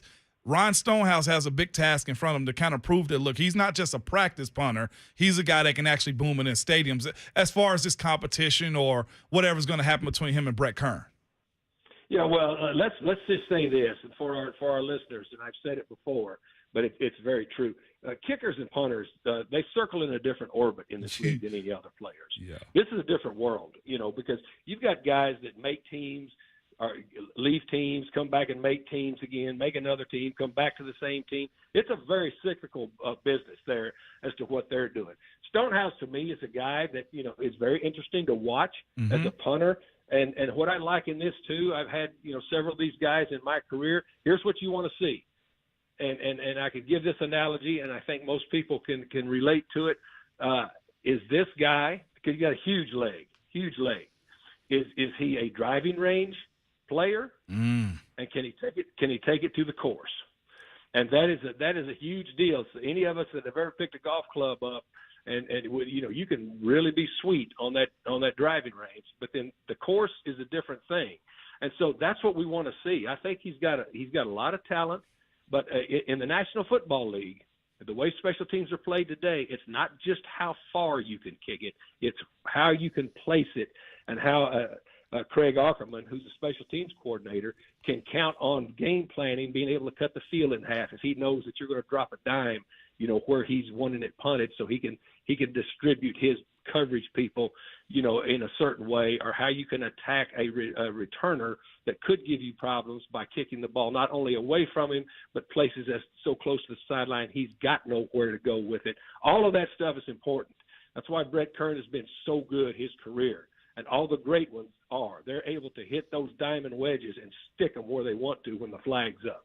That's what I want to see. Well, Coach, we're looking forward to getting it going. I know you're excited to be back in the booth, and we're excited to listen to you starting tonight.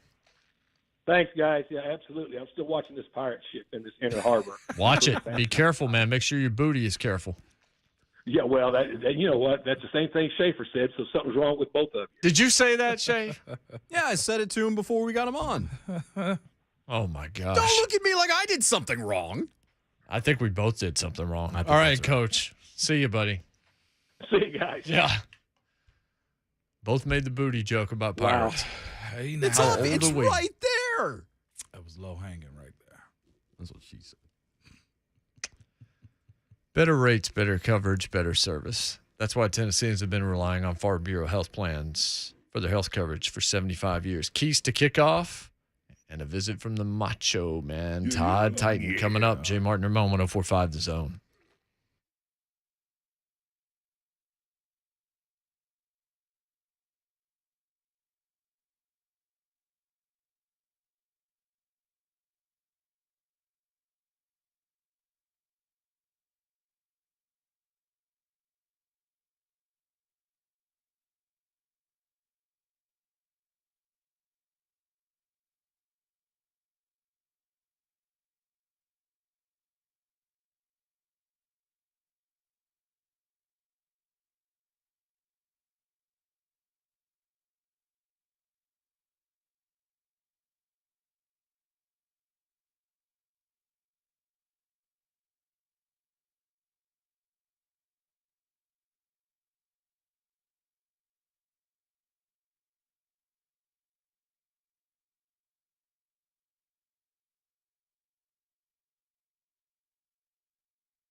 Lead Company countdown to kickoff 4:30. Titans radio takes over at 5:30. Kick of preseason game 1 of 3 in Baltimore from M&T Bank Stadium, 6:30 p.m. Bowl Pitcher Bruin, 5 o'clock. We'll be there. Hashtag for the fam inaugural hangout. Been wanting to do it now for almost 2 years. We'll be there. A lot of listeners will be there. You can put faces to names. We get to put faces to names. Looking forward to seeing you out there, having a good time. O'Charlie's will have food. Obviously, the game will be on. We will be watching that, having some fun, and then, of course, we'll recap all of it tomorrow. Andy Staples on the program, Kayla Anderson from News 2, and Mike Keith, those latter two talking a lot of Titans. Andy talking some Vols and some SEC and college football. Daddy. We get a recap of the game, too. That's the better part. Speaking of said game, Toyota Keys to the Game presented by your Middle Tennessee Toyota dealers. So, it's a preseason game. Mm-hmm. So I think you have to start with health. Yeah, for sure. Everybody make it out, right? That's the plan. Everybody come out unscathed. That's going to be the biggest success. That's to a coaching staff. Make it through the first weeks of preseason practice, and the first game is what you're looking for to overall health, Jay. That's a great point to bring up right there. My second point, key to the game, right tackle, left guard. I know everybody says, well, what about Malik? No. Malik's not going to be your quarterback this season. We need protection. We need run. We need to solidify this starting offensive line, and I mean ASAP, Jay, because the quicker those guys get together, the better they're going to be throughout the season. So right tackle, left guard, establish yourselves. That is another big key to the game. And Baltimore always either have good rushers or they either have good D tackles up the middle. So both of those positions will get tested tonight, even if it's on a short menu. You give a specific, I give another general one. This, I think, goes to all the fans. And you could say this a million times and it's not going to change anything, but perspective. Mm-hmm. Everything in moderation, folks. The reason I've continued to preach encouraging as the word for Titans camp is I don't want to get too high, but I also don't want to be pessimistic. I think it's right to feel optimism based on what you've heard. It's right to feel a little bit excited. But everything in moderation, perspective. If it goes poorly for someone you really wanted to see ball out, it's a preseason game. It's not the end of the world. Yeah. There's going to be more of them. There's going to be more opportunities, especially when it comes to young guys. There's likely going to be some mistakes and some things where you're going to have to fight saying, this guy, what were we thinking? Yeah. That could be there. Don't be the person that goes on Twitter and starts saying that stuff. Yeah, tonight's Be the person that just watches the football game. Team isn't complete right now.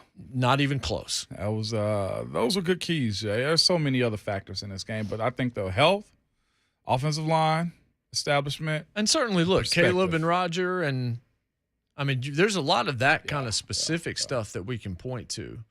But I think the overarching thing is health for the team and perspective for the fan base. Mm-hmm. Just being cautiously optimistic if things go well, but not feeling like the sky is falling if it doesn't. If it goes down. And my third key is to end this preseason streak because even though the wins-loss thing has never meant anything to me, it does tonight because I need this narrative. I don't need Pro Football Talk to be able to write about a 21st preseason win ever again. It continues. 21st straight is what the Titans are trying to dodge tonight. Yeah. And if they care about it, then I want to see it stop. Just simply because. It's just got to go. There's no need. It's just got to go. You hate the Ravens. I hate the Ravens. Have a ball game tonight. Ball out. Who are we talking about before we get to Macho Man? He'll finish this off. Instead of predicting who wins the game, because whatever. Who are we talking about tomorrow to lead off this show? Hassan Haskins. That's because most coaches want to run the ball and get the game over with. Hassan Haskins is who we're talking about tomorrow. Jordan Wilkins.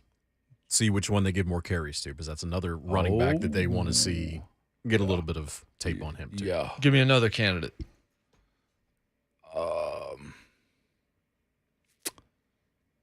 Roger? McCreary? No, Racy? You can't really break it down like that. Malik. Malik. Yeah, look, if Malik ends up, like, let's say he starts, he plays the first half. If Malik plays, he's probably the answer. just because he's the quarterback. We're going to see what he does, and we're going to evaluate it. So it could certainly be as easy as that. Yeah. I would say Malik or Petit Frere also. It's the obvious positions. The playmaking running back, you're going to see what his carries or breakaway speed look like. The quarterback will have the ball in his hand at all times. Those are the ones I'm looking forward to. And we've already talked about we want to see what Kyle does. Mm-hmm. We want to see what Traylon does. We want to look at a lot of these kinds of things. And Racy, because of everything you've heard about Racy, you want to see what Racy's got as well. There's going to be a lot to chat about tomorrow on the program. It'll be 4 hours you won't want to miss. Loaded down with guests.